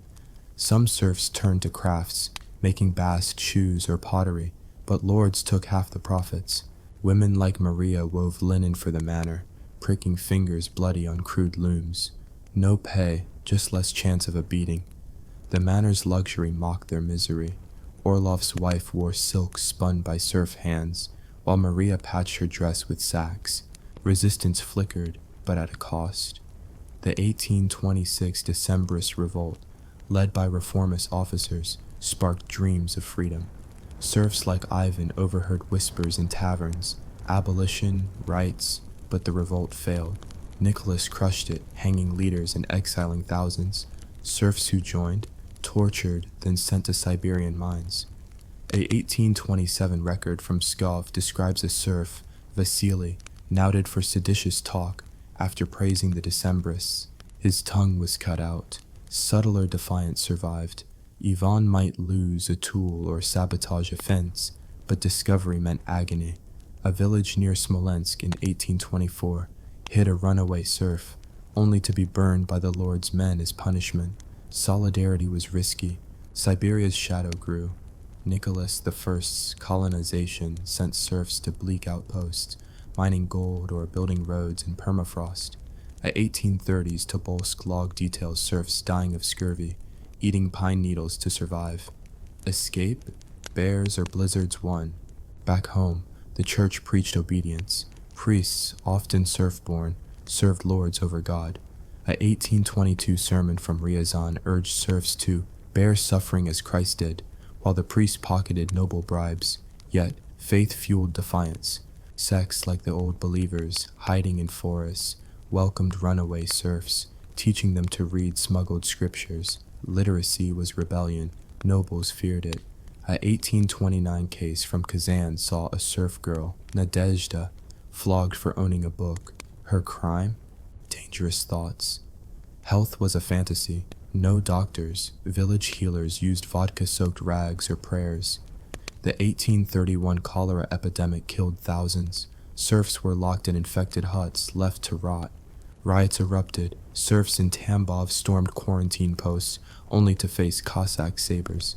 Superstitions thrived, amulets against Lord's wrath or charms for crops. Useless, but hope was scarce. Culture clung on. Songs like Kalinka hid laments in cheerful tunes. Ivan might carve wooden spoons, a fleeting art between lashes. Festivals? Bittersweet. Ivan's village celebrates Pokrov Day with dances, but the Lord demands free labor afterward. Weddings were traps. Nobles like Orlov claimed first night rights, a grotesque tradition. A 1823 record from Vladimir notes a bride, Sophia, assaulted by her lord. Her groom was exiled for protesting. The pain? Unending. Women bore the worst. Beyond labor, they faced sexual slavery. A 1826 memoir from a serf woman, smuggled to a priest, describes serving the manor nightly, her husband powerless. Childbirth was deadly, bleeding out in straw, no help. Survivors raised kids for serfdom or worse. Girls sold as maids to lecherous nobles. A 1820s Moscow convent record notes serf girls abandoned at birth, raised for brothels. The church? Complicit, blessing lords who funded icons with blood money. Let's talk noble excess versus serf misery. Nicholas I's court glittered. Balls, furs, jewels, while serfs froze. A 1825 St. Petersburg banquet served peacock while Ivan's village starved. Nobles owned thousands of serfs. Prince Sheremetov had 300,000, each a soul taxed for profit. The Sole Revision of 1816 counted serfs like inventory. Errors meant village-wide punishment. The mir's corruption worsened. Elders took bribes, giving fertile land to favorites. Ivan's plot? Rocky, barely yielding. Absurd laws multiplied. Serfs couldn't sue, travel, or learn trades without lordly consent. A 1832 law banned serfs from owning guns. Nobles feared uprisings. Yet, revolt simmered. In 1831, Novgorod serfs burned a manor after a lord raped a girl. Cossacks slaughtered them, but the story spread, fueling defiance. Comment, would you join a doomed revolt or play it safe? Drop your choice below. As we near the end, let's zoom out. Why this system? Power and greed. Nobles needed serfs to fund wars, palaces, and Parisian gowns. Tsars needed loyalty. Nobles got free rein to crush serfs. Ivan and Maria, hunched by the stove, share a potato dreaming of freedom that's a fairy tale. Their kids? Doomed to inherit chains. Yet, defiance lived. Songs, hidden books, whispered plans. A 1833 petition from Kursk serfs begged for less barshchina. Response? Whips. Word count, around 2,100. We're deep in this frozen hell. What hit you hardest? The child auctions or cholera's cruelty? Comment below and tell me where you're watching from. What time is it? Subscribe for part 4, where we'll see serfdom's final days, the 1861 freedom that wasn't, and Ivan's last stand. Imagine him growling, "Your job sucks? Try building an empire with your blood." What's the worst historical system you've read about? Drop it below. Let's swap nightmares. Now, let's glimpse the absurdities of noble life. Count Orlov's manor boasts crystal chandeliers, while Ivan's izba leaks. Nobles hunted with serf beaters, risking lives for sport. A 1827 hunt near Tver saw a serf mauled by a bear. Nobles laughed. Military drafts grew brutal. Nicholas's wars in Poland and Crimea chewed up serfs. A 1830 battle log notes serfs used as human shields, cannon fodder for glory. Survivors?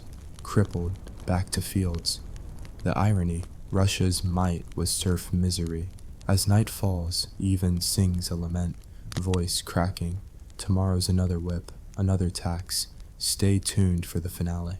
Here we are, folks, at the final frostbitten chapter of our sardonic, gut-wrenching journey through the horrifying lives of Russian serfs. Picture this. It's 1850, and the Russian Empire under Nicholas I is a sprawling beast of glittering palaces and festering misery. Our serf Ivan, now weathered to leather by decades of toil, trudges through a blizzard to pay Obrok with grain he can't spare, while his lord plans a Paris vacation.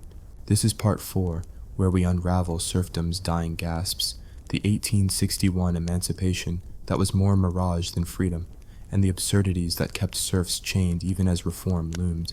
It's a tale of crushed hopes, relentless pain, and the dark humor of surviving a system designed to break you. Grab something warm. This is a cold, cruel finale. Let's dive in. Ivan wakes in his izba, the air so cold his breath freezes on the blanket he shares with Maria and their surviving kids. The stove's out of wood, stolen by the overseer for the Lord's manor, and breakfast is a handful of barley gruel, sour from mold. The 1840s famines hit hard. Villages in Ryazan ate dirt to dull hunger, some grinding acorns into bitter bread. A 1848 chronicle whispers of a mother cooking her dead child's shoes for soup.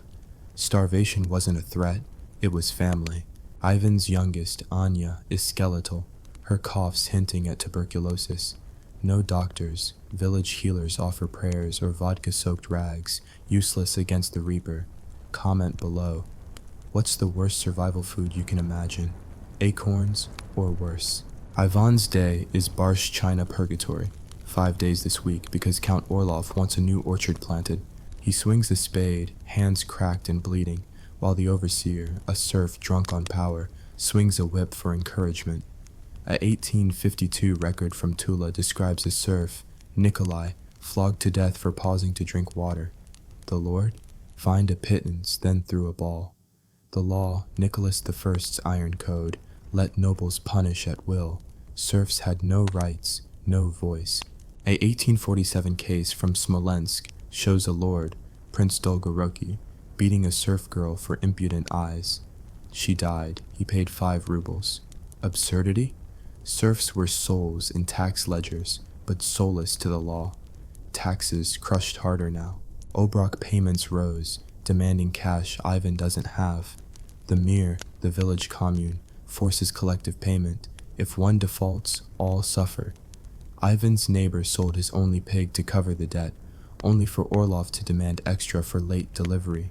No money. The Lord takes your daughter as a maid, code for concubine. A 1850 Moscow record lists a 14-year-old, Katya, sold to a noble for household service. Her screams echo in the ink. Maria faces her own hell. Beyond fieldwork, cutting wheat with a dull sickle, she cleans the manor, dodging Orlov's son, who inspects serf women. Rape was routine, unpunished. A 1849 diary from a serf woman, smuggled to a priest, describes serving the Lord nightly, her husband whipped for protesting. Childbirth? Deadly. Maria's sister bled out in a barn, no help. Kids born alive? Doomed to serfdom or sold. A 1853 orphanage log from Kazan notes serf children abandoned, raised for factories or worse, brothels. The church, preaching salvation, took tithes from serfs while blessing noble sins. Military service was a meat grinder. Nicholas's wars, Crimea, Caucasus, devoured serfs.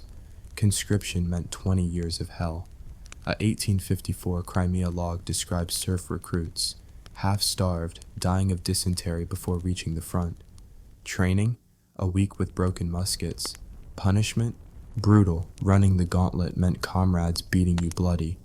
A 1851 letter from a serf soldier, rare and hidden, begs his family to forget him.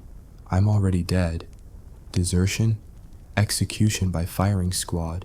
Ivan's son Pyotr, drafted years ago, is a ghost. No word since. Comment: would you face the army or risk execution to flee? Drop your choice below. Reform whispers grew. Alexander II, crowned in 1855, faced pressure. Europe mocked Russia's backward serfdom. The 1857 Secret Committee debated emancipation, but nobles fought tooth and nail. Serfs like Ivan heard rumors in taverns, freedom, land, but dared not hope. Past promises, like Alexander the Firm's 1803, free cultivators, freed 1% of serfs, a cruel tease. Resistance simmered. In 1858, Penza serfs burned a manor after a lord flogged a boy to death. Cossacks crushed them, hanging leaders. Subtler defiance, broken tools, lost grain was safer but risky. A 1856 record from Voronezh notes a serf, Alexei, knouted for clumsy plowing, deliberate sabotage. His back scarred, he lived. The mir's corruption worsened. Elders took bribes, giving good land to favorites. Ivan's plot? Barren, rocky. Women bore extra pain, spinning flax for noble gowns, nursing lords' babies while their own starved. A 1855 memoir from a serf woman describes breastfeeding a noble's heir, her own child dead from hunger. Siberia's horrors expanded. Alexander II's development sent serfs to mine gold in minus 40 degrees Celsius. A 1859 Irkutsk log details serfs dying of frostbite, eating frozen horse guts. Escape? Wolves or starvation won. Back home, the church preached submission. Priests, often serfs, served lords over God. A 1857 sermon from Oral urged serfs to carry their cross, while the priest pocketed noble coins. Yet defiance bloomed in shadows. Old believer sects hid runaways, teaching them to read smuggled Bibles. A 1854 case from Nizhny Novgorod saw a serf, Ivan, not ours, flogged for owning a book. His crime? Subversive ideas. Health was a myth. Cholera swept in 1847 to 48. Serfs were quarantined in rotting huts, left to die. Riots erupted. Serfs in Samara stormed hospitals only to face muskets. Superstitions thrived, charms against Lord's curse or prayers for crops. Useless, but hope was all they had. Culture survived. Songs like Volga boatmen, heavy with sorrow, mocked noble greed. Ivan carves a wooden horse for Anya, a fleeting joy. Festivals? Hollow. Maslenitsa brought pancakes, but lords taxed the flour. Weddings? Tainted. Nobles claimed first night rights. A 1852 record from Tver notes a bride, Olga, assaulted by her lord, her groom exiled for fighting back. The pain? Eternal. Noble excess mocked serf misery. Nicholas's court glittered, balls, caviar, while Ivan's village starved. A 1850 St. Petersburg feast served swan while serfs ate dirt. Nobles like Prince Volkonsky owned 50,000 serfs, each a soul taxed for profit. The 1858 Soul revision miscounted Ivan's village, triggering fines for fraud. The Mir's elders bribed, gave fertile land to cronies. Ivan's plot yields weeds. Absurd laws tightened. Serfs couldn't testify, own guns, or leave without passes. A 1855 law banned serfs from markets unless escorted. Nobles feared rebellion. Yet, revolts flared. In 1859, Kursk serfs torched a manor after a lord sold a girl. Cossacks slaughtered them, but whispers spread. Comment: would you burn the manor or stay quiet? What's your move? Emancipation came in 1861, Alexander II's Great Reform. Freedom? A cruel joke. Serfs got land, but paid redemption fees for decades, debts they couldn't afford. Ivan's village received rocky plots taxed into poverty. A 1862 report from Pskov notes serfs begging, worse off than before. Nobles kept the best land, serfs got scraps. The Mir enforced payments, chaining free serfs to debt. Resistance didn't stop. In 1861, Bezdna village rioted, demanding real freedom. Troops killed 200. Ivan, if he lived, saw freedom as new chains. Work, debt, hunger. Women like Maria faced worse. Freed but penniless, many turned to prostitution. A 1863 Moscow log lists ex-serf women in brothels, liberated into misery. The church, silent, pocketing noble donations. Defiance endured. Songs, hidden schools, smuggled pamphlets. A 1864 tale from Tula tells of a serf teaching kids to read, risking exile. Ivan might join, whispering rebellion by firelight. His end, likely disease, tuberculosis, or a lord's whip. A 1860s unmarked grave in Ryazan holds a serf listed as nobody. His story, like Ivan's, erased. Word count, around 2,100. That's the end of our descent into serfdom's nightmare. What hit hardest? The fake emancipation or noble feasts while serfs starved? Comment below and tell me where you're watching from. What time is it? Subscribe to keep these stories alive. Ivan's world was brutal, but his defiance echoes. What's the worst historical injustice you've read? Drop it below. Let's swap horrors. Thanks for sticking with this saga. Until next time, survive the modern world and spare a thought for those who endured Russia's frozen hell. Hey guys, imagine being a woman in medieval Europe, married off at 13 to a man twice your age who smells like old ale and thinks romance is not beating you on Sundays. Your life's now a whirlwind of childbirth, endless chores, and dodging your husband's fist, all while the church insists you're his property, destined to obey or burn in hell. If that doesn't scream nightmare, stick around for the horror show. Before you get comfortable, please hit like and subscribe, but only if you truly enjoy what I do. Drop a comment telling me where you're tuning in from and what time it is for you. It's always fascinating to see who's joining us from around the world. Now dim the lights, maybe turn on a fan for that soft background hum, and let's dive together into today's journey. Welcome to the Middle Ages, where being a wife was less a fairy tale and more a sentence to lifelong servitude, sprinkled with absurd rules and enough pain to make you question humanity's sanity. Picture 1350 in a muddy village in England, or perhaps a bustling town in France. Our heroine, Agnes, is a composite of countless women whose stories lurk in dusty court rolls and chronicles. She's 15, married to John, a 35-year-old blacksmith with a temper and breath that could fell an ox. The wedding? No white dress or vows of love, just a deal brokered by her father for 2 pigs and a patch of land. Romance was for nobles and ballads. For Agnes, marriage meant survival, and survival meant suffering. Let's start with the daily grind. Agnes wakes at dawn in their one-room hovel, straw bed itching with fleas, the air thick with smoke from a fire that barely warms the damp walls. Breakfast? A crust of barley bread and watery ale, food scarce because John's crops go to the Lord first. Her job? Endless.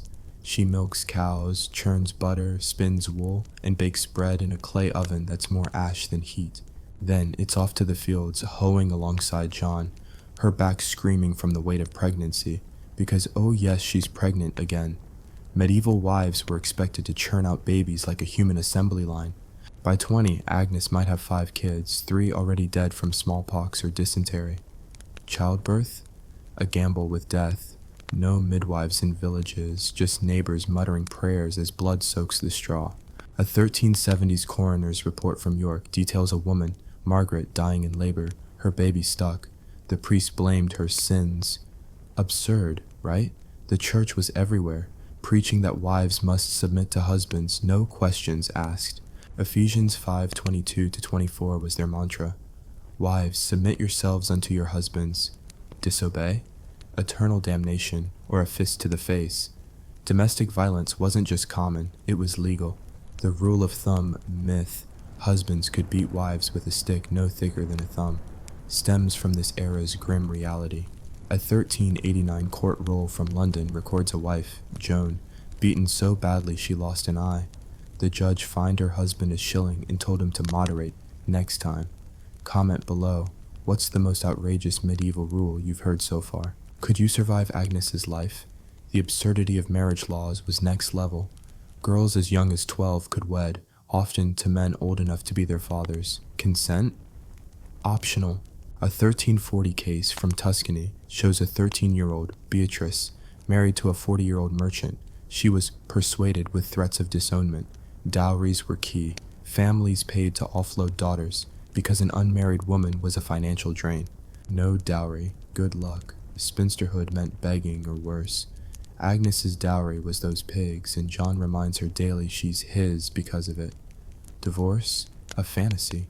The church banned it unless you were noble with a papal favor, and even then, only for men. Women could flee, but abandonment meant social death.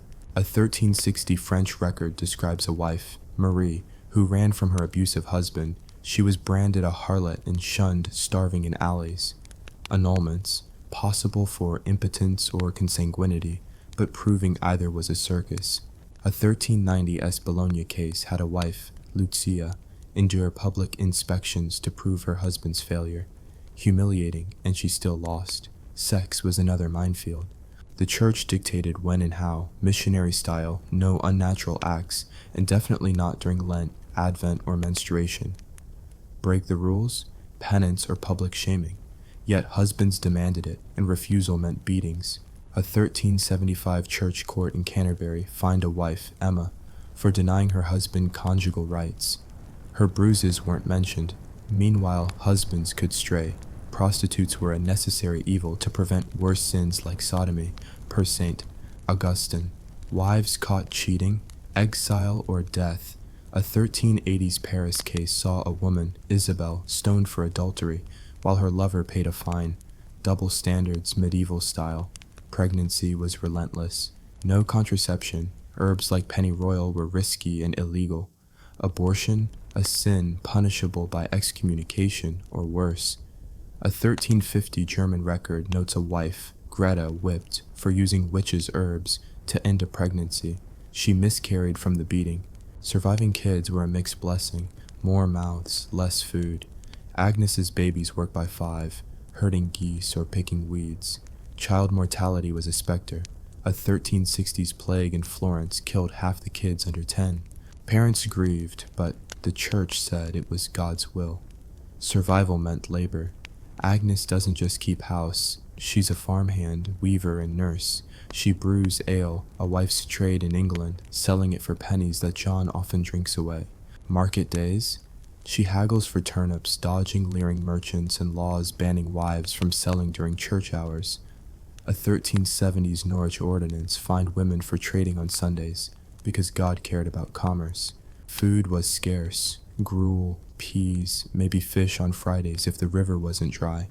Famines, like the 1315-17 Great Famine, saw wives boil leather or steal grain, risking lashes.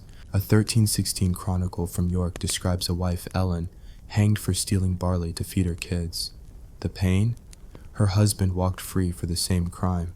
Violence wasn't just domestic. Wars and raids left wives vulnerable. During the 100 Years' War, French villages burned, and wives like Agnes faced rape by soldiers. English, French, or mercenaries, no difference. A 1360s chronicle from Normandy notes women hiding in forests, only to starve or be caught. Nobles offered no protection. Serfs' wives were fair game. The church, busy taxing survivors. Socially, wives were ghosts outside the home. Guilds excluded them, courts ignored them. A 1388 London case dismissed a wife's complaint against her husband's abuse because she lacked standing. Yet wives paid taxes, tithes to the church, fees to the Lord. 1377 poll tax in England hit wives hardest, sparking riots when collectors groped women to verify age. Resistance was rare but real. In 1381, during the Peasants' Revolt, wives joined men, torching manors. A chronicler sneered at shrewish women wielding pitchforks, but they fought for survival. Punishment? Brutal. Women hanged or burned. Agnes might dream of revolt, but knows the cost. Comment: would you join the revolt or keep your head down? Share your medieval strategy. As evening falls, Agnes cooks a thin stew, John grumbling about her laziness. The kids sleep, feverish from hunger. The church bell tolls, reminding her to pray for obedience. Superstitions help, charms under the bed to ward off evil spirits, or John's fists. Culture? A flicker, songs at the spinning wheel, tales of heroines who outwit lords, but reality bites. Tomorrow's more labor, more fear. The church says suffering purifies. Agnes feels only pain. Word count, around 2,100. We're deep in this medieval nightmare. What shocked you most? The child marriages or legal beatings? Comment below. Tell me where you're watching from and what time it is. Subscribe for part 2, where we'll explore noble wives, urban life, and more absurdities. Imagine Agnes whispering, "Think your life's tough? Try birthing in a barn." What's the worst historical fact you've stumbled on? Drop it below. Let's swap horrors.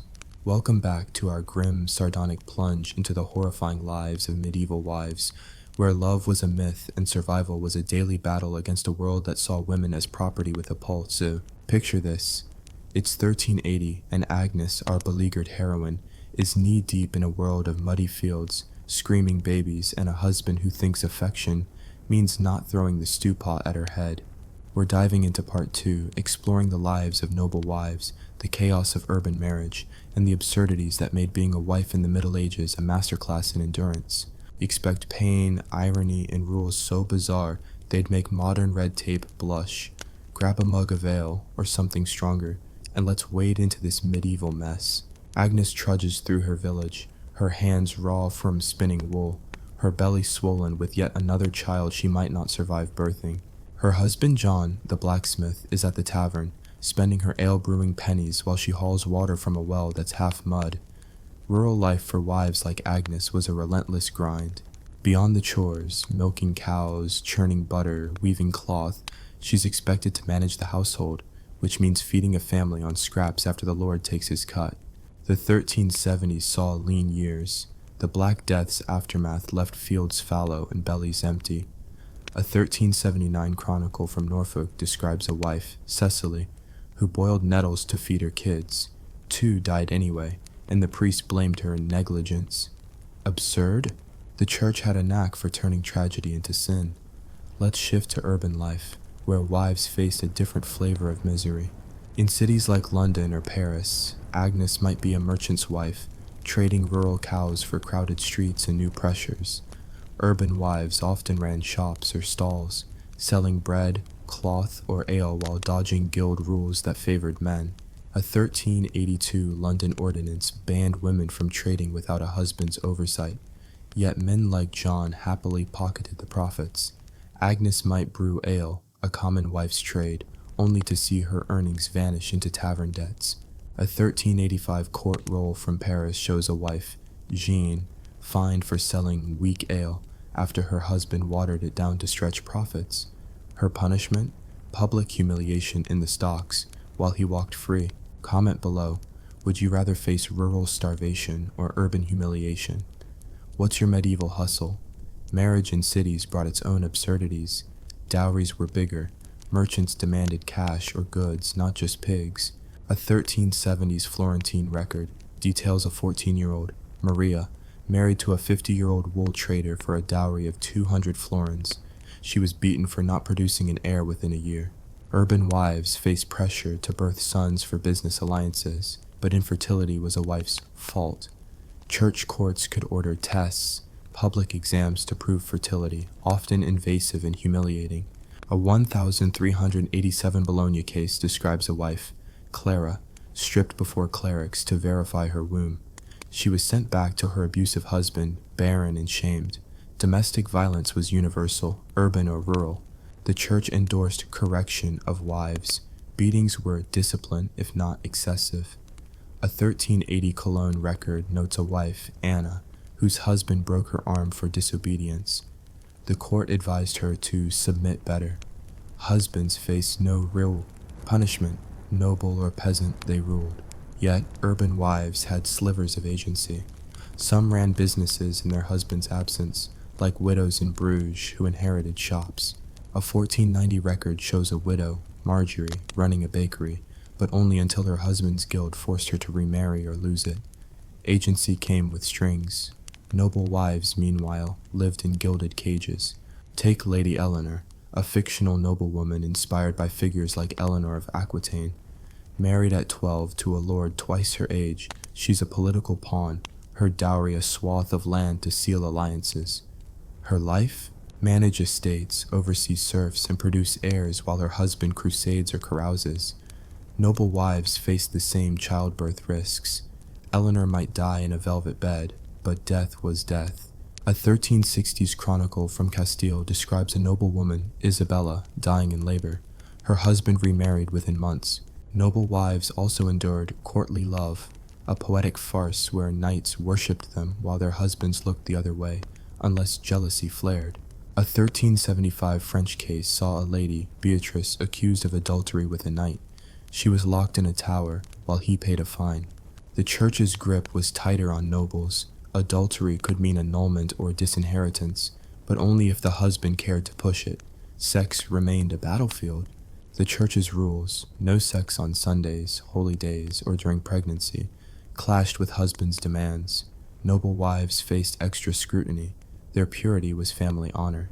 A 1380 Venetian record details a noblewoman, Sophia, flogged by her family for immodest behavior, smiling at a guest. Common wives like Agnes faced less scrutiny but more brutality. John might beat her for refusing sex during Lent, and the priest would nod approval. Contraception? A sin. Herbs like rue were whispered about in markets, but using them risked witchcraft accusations. A 1370s German case saw a wife, Hildegard, burned for poisoning her womb with herbs. Her husband, infertile, was untouched. Childbirth was a gauntlet. Urban wives might access midwives, but they were untrained, using knives or prayers. A 1383 London record describes a wife, Alice, bleeding out after a botched delivery. Her midwife fled, fearing witchcraft charges. Kids who survived were assets, or burdens. Noble sons inherited, common sons worked. Daughters married off early, often before puberty. A 1379th Florentine case shows a 10-year-old, Lucia, betrothed to a merchant. She died in childbirth at 13. The pain? Unending. Mothers buried more kids than they raised. Food was a constant struggle. Urban wives haggled in markets, dodging laws banning them from touching holy bread or fruit. The 1380s Bruges Ordinance fined wives for selling during church hours, because piety trumped survival. Famines hit cities too. The 1340s saw bread riots in Siena, where wives like Agnes stole grain, risking execution. A 1347 chronicle describes a wife, Elena, hanged for stealing a sack of flour. Her kids starved within weeks. Violence wasn't just domestic. Urban wives faced street dangers, thieves, drunks, or soldiers. During the 1381 Peasants' Revolt in London, wives joined riots, burning tax records. A chronicler mocked hysterical women, but they fought for survival. Punishment? Harsh. Women were flogged or hanged, while men often escaped. Rural wives faced raids. The 100 Years' War left French villages defenseless. A 1370s chronicle from Brittany notes wives raped by English mercenaries, their husbands killed for resisting. No justice, nobles fled, leaving serfs to die. Socially, wives were shadows. Urban guilds barred them. Rural wives couldn't own land. 1,385 Paris case dismissed a wife's theft complaint because she belonged to her husband. Yet taxes hit hard. Wives paid tithes and poll taxes, sparking fury. The 1381 English poll tax riot saw wives like Agnes wielding knives against collectors who groped them. Resistance was risky, but real. In the 1380s Florence, wives formed secret networks, sharing herbs or hiding runaways. A 1,382nd record notes a wife, Giovanna, sheltering an abused friend. Both were whipped when caught. Noble wives had their own rebellions. Some, like Christine de Pizan, wrote treatises defying male scholars. Christine, a real 14th century figure, mocked misogyny, but most noble wives stayed silent, fearing disinheritance. Superstitions filled gaps, charms for safe births, prayers against husbands' fists. A 1370s English wife buried a toad under her bed to calm her husband. Spoiler, it didn't work. Culture survived in songs, ballads of brave wives outwitting lords sung while spinning. Agnes hums one, dreaming of freedom, but John's return snaps her back. Evening brings thin soup, kids coughing, and John's grumbles. The church bell rings, urging obedience. The pain? Relentless. Another pregnancy looms, another grave likely. We're diving deep into this medieval history. What's striking you most? The challenges faced by young brides or the strict rules of the guilds? Share your thoughts below, let me know your location and what time it is there. Subscribe for part 3, where we'll dive into religious oppression, war's toll, and more absurdities. Imagine Agnes muttering, "Your boss bad?" Try a husband who's legally your jailer. What's the worst historical rule you've read about? Drop it below. Let's swap horrors. Now let's glimpse noble excess versus common misery. Lords feasted on venison while Agnes ate weeds. A 1380s banquet in Paris served peacock while villages starved. Noble wives managed estates, but serfs' wives like Agnes were estate tools. Birthing workers, not heirs. War were sended, husbands drafted, wives left to bandits. The church, preaching purity, taxed wives into poverty. Stay tuned for more pain and defiance. Buckle up, folks. We're back for the third grim chapter of our sarcastic, gut-punching dive into the horrifying lives of medieval wives.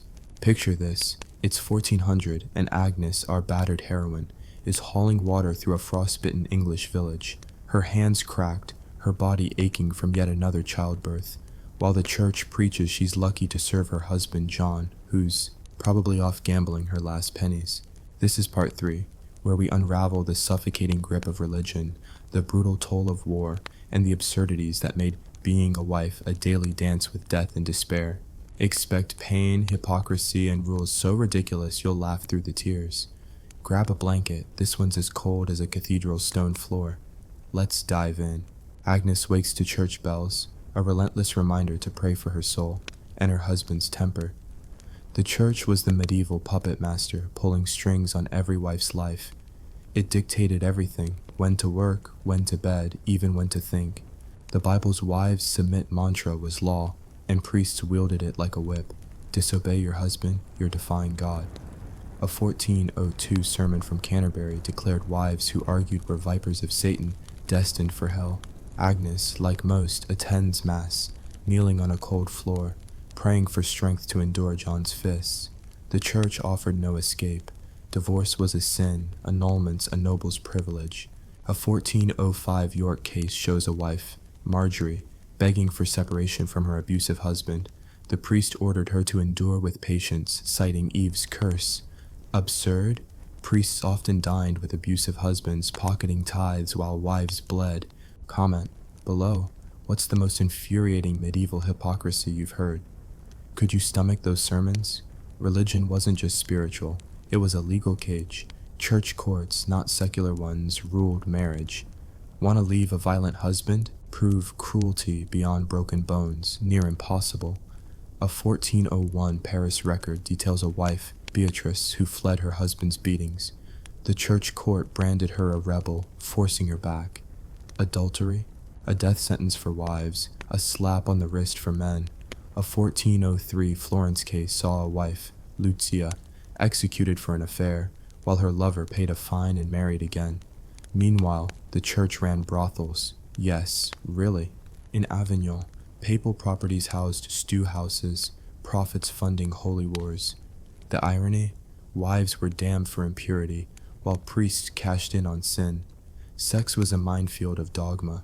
The church banned it on half the calendar: Sundays, Lent, Advent, feast days, menstruation, pregnancy. Yet husbands like John demanded it, and refusal meant sin. A 1400 Winchester court fined a wife, Ellen, for denying her husband during Lent. Her bruises were irrelevant. Contraception, forbidden. Herbs like silphium were whispered in alleys but branded witchcraft. A 1407 German record notes a wife, Greta, burned for using devil's herbs to avoid pregnancy. Her husband, who beat her into miscarriage, walked free. Childbirth was a slaughterhouse. No hospitals. Rural wives like Agnes birthed in straw. Urban ones with untrained midwives. A 1404. London coroner's report describes a wife, Alice, dying from a botched delivery. Her midwife was flogged for incompetence, not witchcraft, a rare mercy. Maternal mortality was sky high. 1 in 5 births killed the mother. Surviving kids faced disease. The 1390s saw plague waves kill half the children in Siena. Agnes buries her 3rd child, a feverish toddler, while the priest mutters about God's plan. The pain? Soul-crushing, yet wives were expected to keep birthing. War made it worse. The 100 Years' War, 1337 to 1453, turned villages into battlegrounds. French wives like Agnes faced English raiders torching homes, raping women, and stealing crops. A 1401 chronicle from Normandy describes wives hiding in ditches, only to be caught or starve. Husbands drafted for war left wives defenseless. A 1405 Breton record notes a wife, Marie, raped by mercenaries while her village burned. Her husband, a conscript, died in battle. No justice, nobles fled, leaving serfs' wives to rot. Urban wives weren't spared. In Paris, sieges meant starvation. A 1410 chronicle describes wives eating rats during the Armagnac-Burgundian conflict. Comment: would you hide in a ditch or face the raiders? What's your survival plan? Daily life was relentless. Agnes rises at dawn, milking cows, spinning wool, and baking bread that's more grit than grain. Rural wives worked fields, their backs bent under lords' taxes. Urban wives ran stalls, dodging guild rules that barred them from profits. A 1402 Bruges ordinance forced wives to register businesses under husbands' names, profits funneled to men. Agnes might sell ale, but John drinks the earnings. A 1406 London case fined a wife, Joan, for adulterating ale, likely her husband's doing. Food was a fight. Gruel, turnips, maybe fish on Fridays if the river cooperated. The 1390s famine saw wives like Agnes boil bark or steal grain, risking execution. A 1400 York record describes a wife, Cecily, hanged for stealing oats. Her kids starved days later. Taxes were another noose. Wives paid tithes to the church, poll taxes to the king. The 1381 English poll tax sparked riots.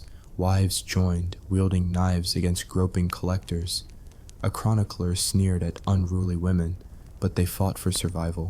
Punishment, brutal, floggings, hangings. A 1403 Norwich case saw a wife, Emma, whipped for inciting a tax riot.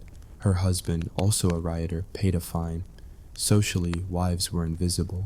Guilds barred them, courts dismissed them. A 1407 Cologne case rejected a wife's abuse complaint because she lacked authority. Yet wives were taxed, church tithes, lordly fees. Resistance flickered.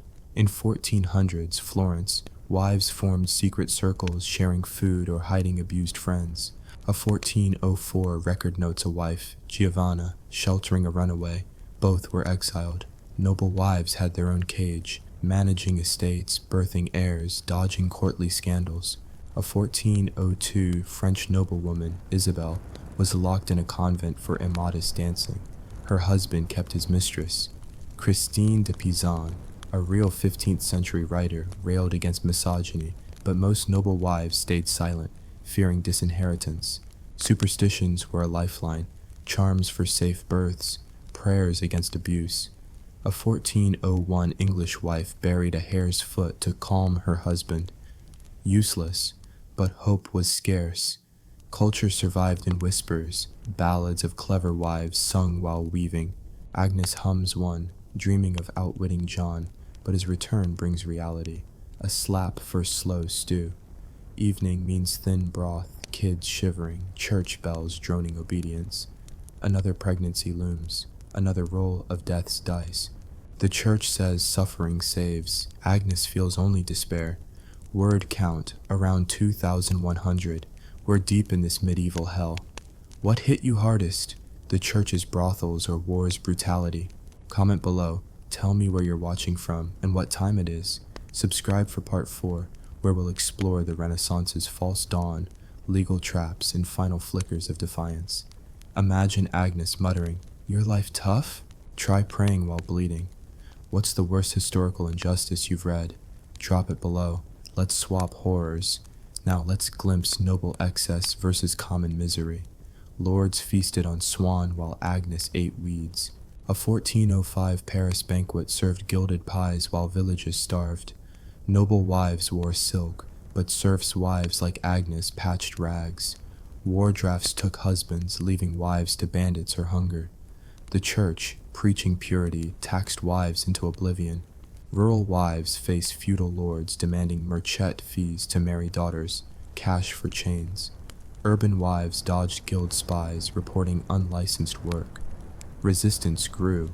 Wives in 1400 Siena smuggled food to starving neighbors, risking lashes.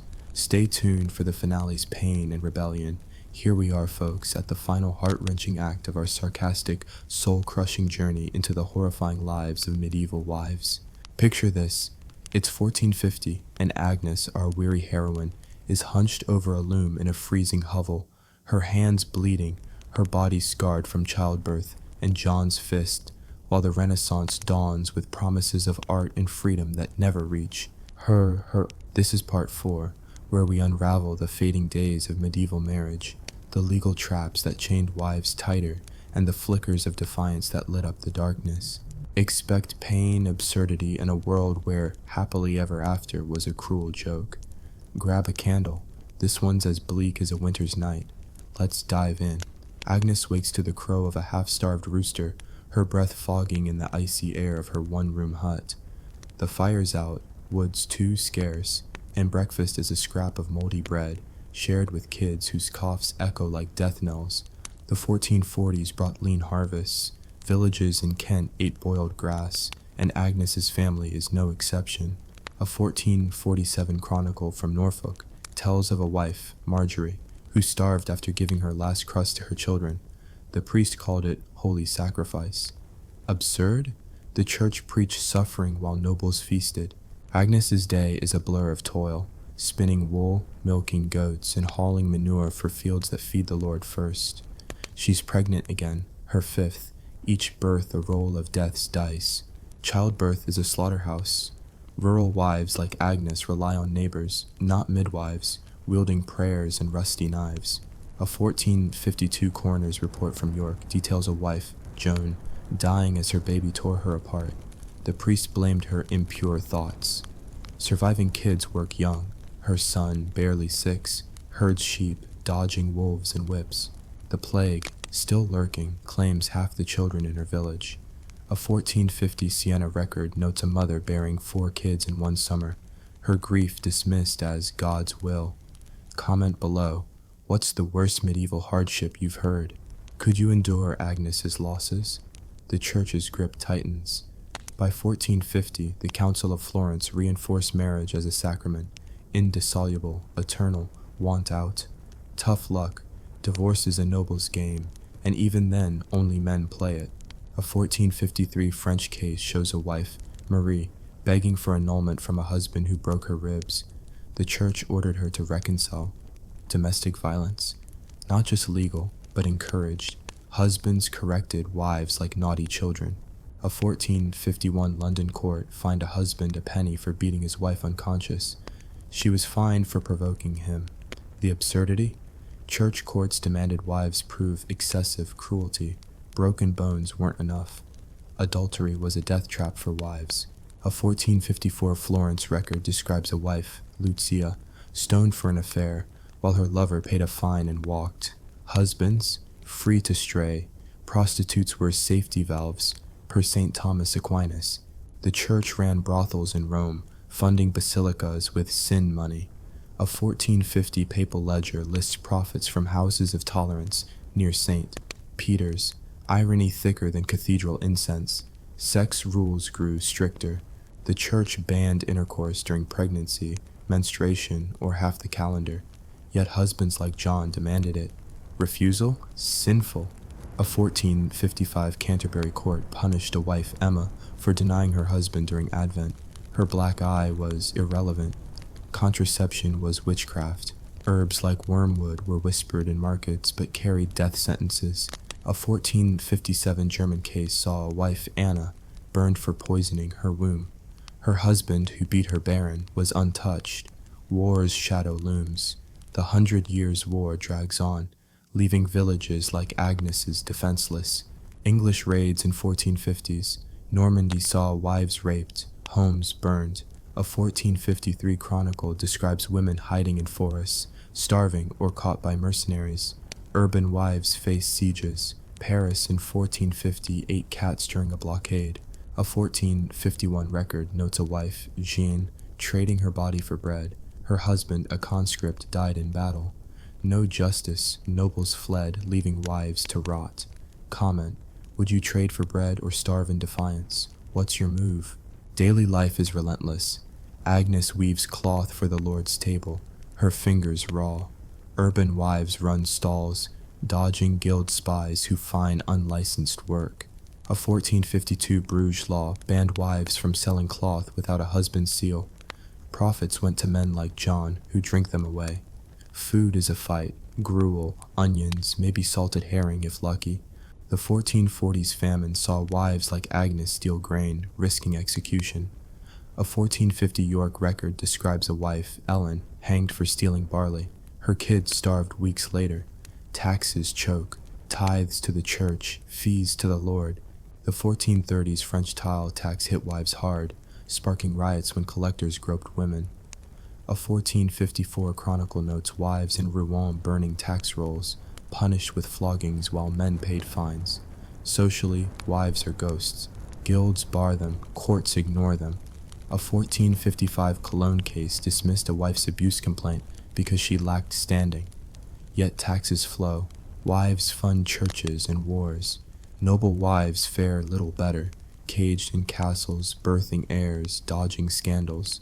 A 1456 Venetian noblewoman, Sophia, was exiled for immodest letters to a knight. Her husband kept his mistress. Christine de Pisan's writings now spreading mock male hypocrisy, but most noble wives stay silent, fearing disinheritance. Resistance flickers. In the 1450s, Siena, wives smuggled food to starving neighbors, risking lashes. A 1453 record notes a wife, Giovanna, hiding an abused friend. Both were banished. Rural wives like Agnes share herbs for pain, whispering in barns to avoid spies. A 1457 English case saw a wife, Alice, flogged for teaching women to read. Knowledge was rebellion. Superstitions cling, charms under pillows for safe births, prayers against John's fists. A 1451 wife buried a hen's claw to bind her husband's temper. Useless, but hope's all she's got. Culture survives, ballads of cunning wives sung while spinning. Agnes hums one, dreaming of escape, but John's return brings a slap for burnt stew. The Renaissance dawns, but for wives it's a false sunrise. Humanism praises virtue, but only for men. A 1455 Italian treatise by Alberti calls wives household tools. Agnes feels it. Legal traps tighten. English laws by 1450 let husbands seize wives' dowries outright. A 1458 London case saw a wife, Margaret, lose her inheritance to her husband's debts. She begged in streets. Urban wives face new guild laws. Florence in 1456 banned women from trading solo. Rural wives pay merchant fees to marry daughters, cash for chains. A 1459th French record notes a serf wife, Marie, selling her cow to pay for her daughter's wedding. The Lord took the bride anyway. Defiance grows. In 1455, Paris, wives rioted over bread prices, smashing stalls. A chronicler sneered at wild women, but they fed their kids. Punishment, hangings, or exile. Noble wives rebel quietly. Some, like Laura Sarita, write letters mocking misogyny, risking convent walls. Agnes might join a secret circle, sharing food or news, but spies lurk. Her end? Likely death in childbirth. Maternal mortality claims 1 in 4. A 1460 London grave holds a wife, unknown, dead at 22, her baby beside her.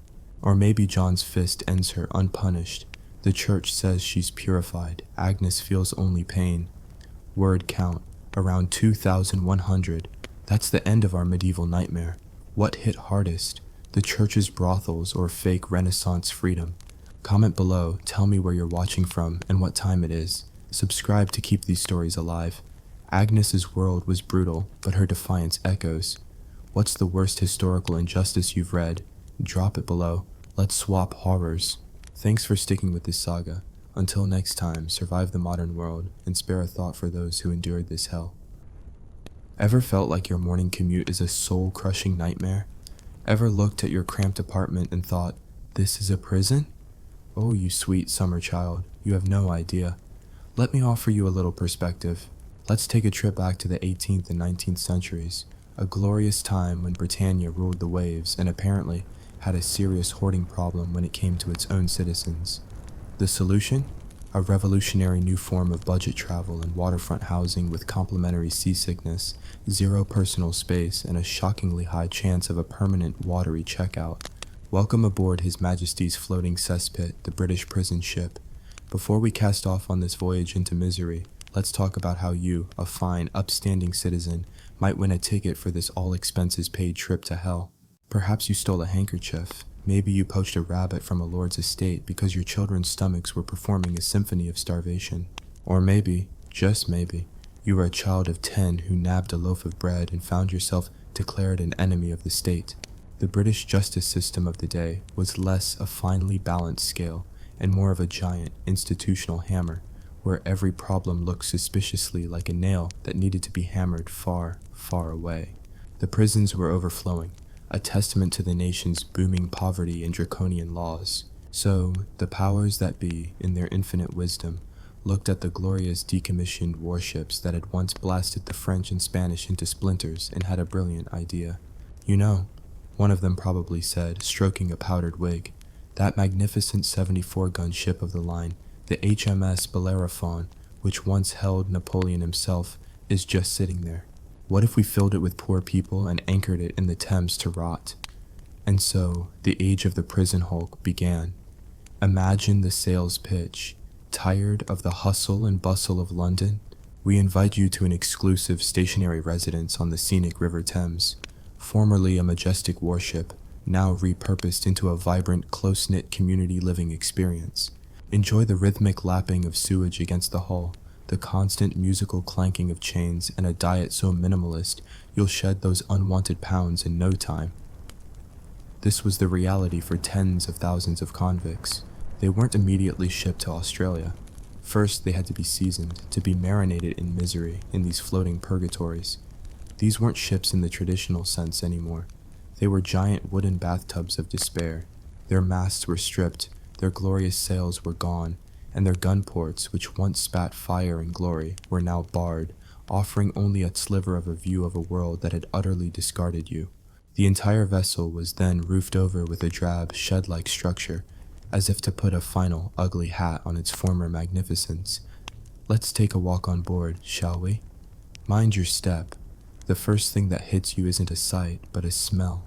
It's a complex, layered bouquet that would make a vulture gag. It's the smell of hundreds of unwashed bodies, of stale bilge water sloshing in the depths, of rampant disease, of cheap, rotting food, and overriding it all, the gut-twisting, eye-watering stench of the tubs. You see, modern plumbing was not on. The amenities list. Every deck had massive open barrels that served as communal toilets. They were emptied maybe once a day if you were lucky. In rough weather, or more likely due to sheer indifference from the guards, they would often overflow, sloshing their foul contents across the floor where you ate, slept, and existed. So, that persistent dampness on your clothes? It's probably not the river water. Now, let's talk about your new roommates. You'd be crammed onto the gun decks, the very same place where hardy sailors once served cannons. But instead of cannons, there are now rows upon rows of wooden platforms. This is your bed, and your dining table, and your entire world. You have about 6 feet of length and maybe 18 inches of width to call your own. You'll be sharing this space, this air, with anywhere from 300 to 1,000 other souls. Not all of them are hardened criminals. Here's a 12-year-old boy, transported for life for stealing a gentleman's silver spoon.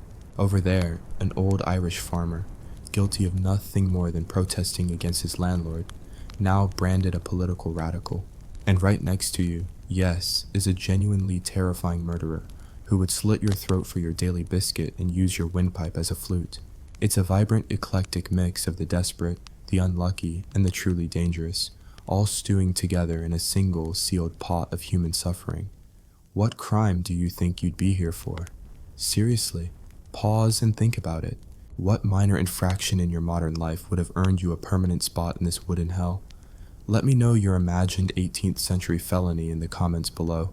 I'm genuinely curious. The daily routine is a masterclass in spirit-breaking monotony. You're woken before dawn by the gentle sound of a guard hammering a club against a metal post. The first order of business is the clanking.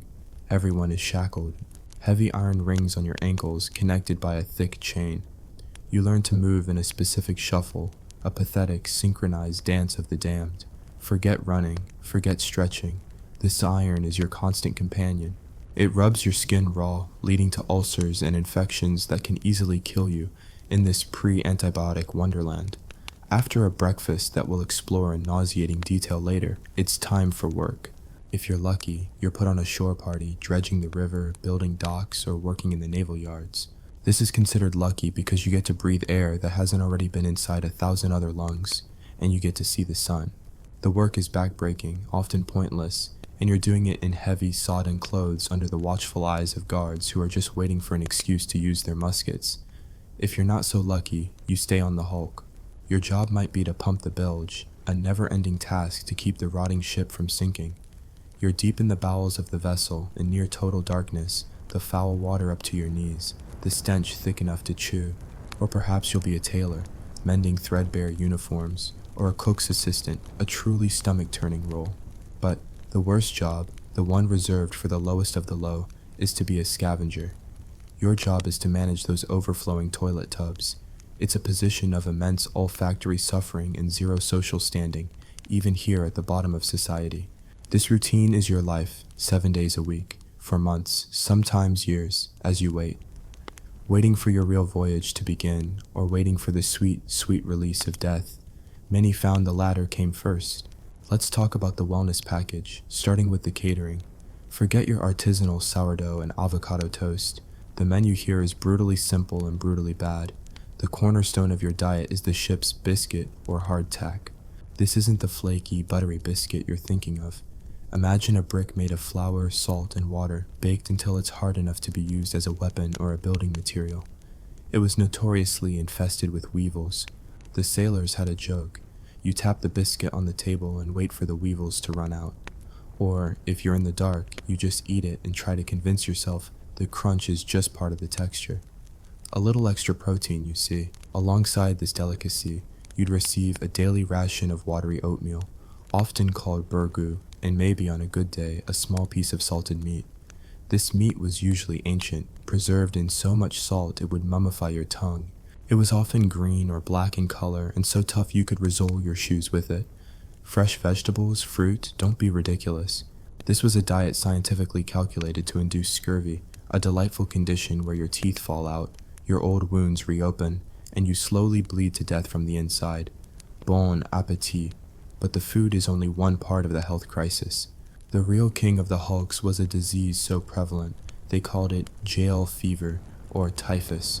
It was spread by body lice. and in a place where 1,000 men are crammed together.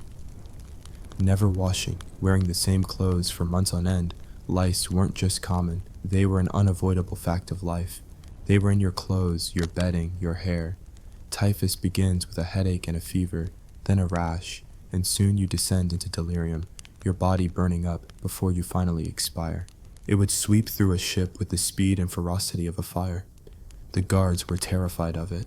When an outbreak occurred, they would often refuse to even open the hatches, leaving the sick and the healthy, the living and the dead, all sealed together in a festering incubator of disease. Dysentery, or the bloody flux, was another popular resident, caused by the contaminated food and water. Imagine the worst food poisoning of your life, but it lasts for weeks, and you're chained to a wooden plank next to 50 other men suffering the exact same fate.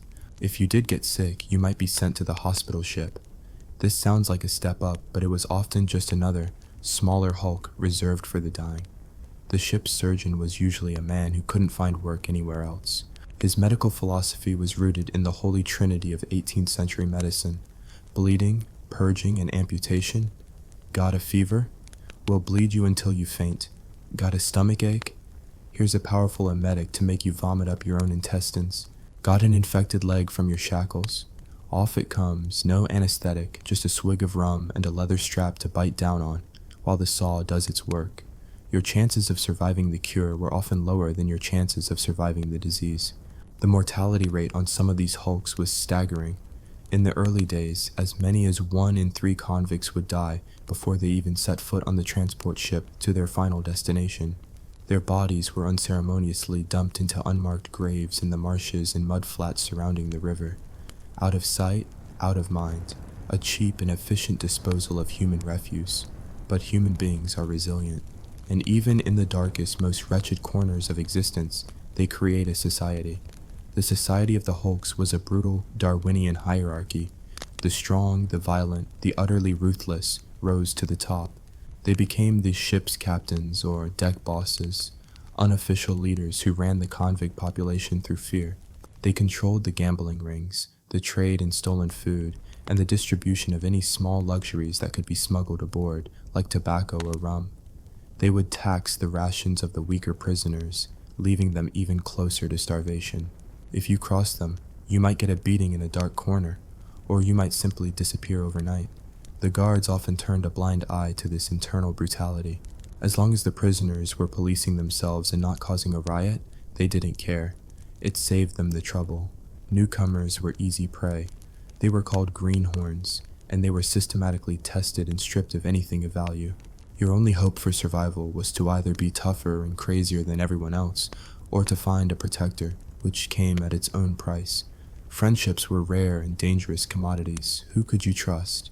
The man sleeping next to you might be your only confidant, or he might be waiting for you to close your eyes so he can steal your shoes.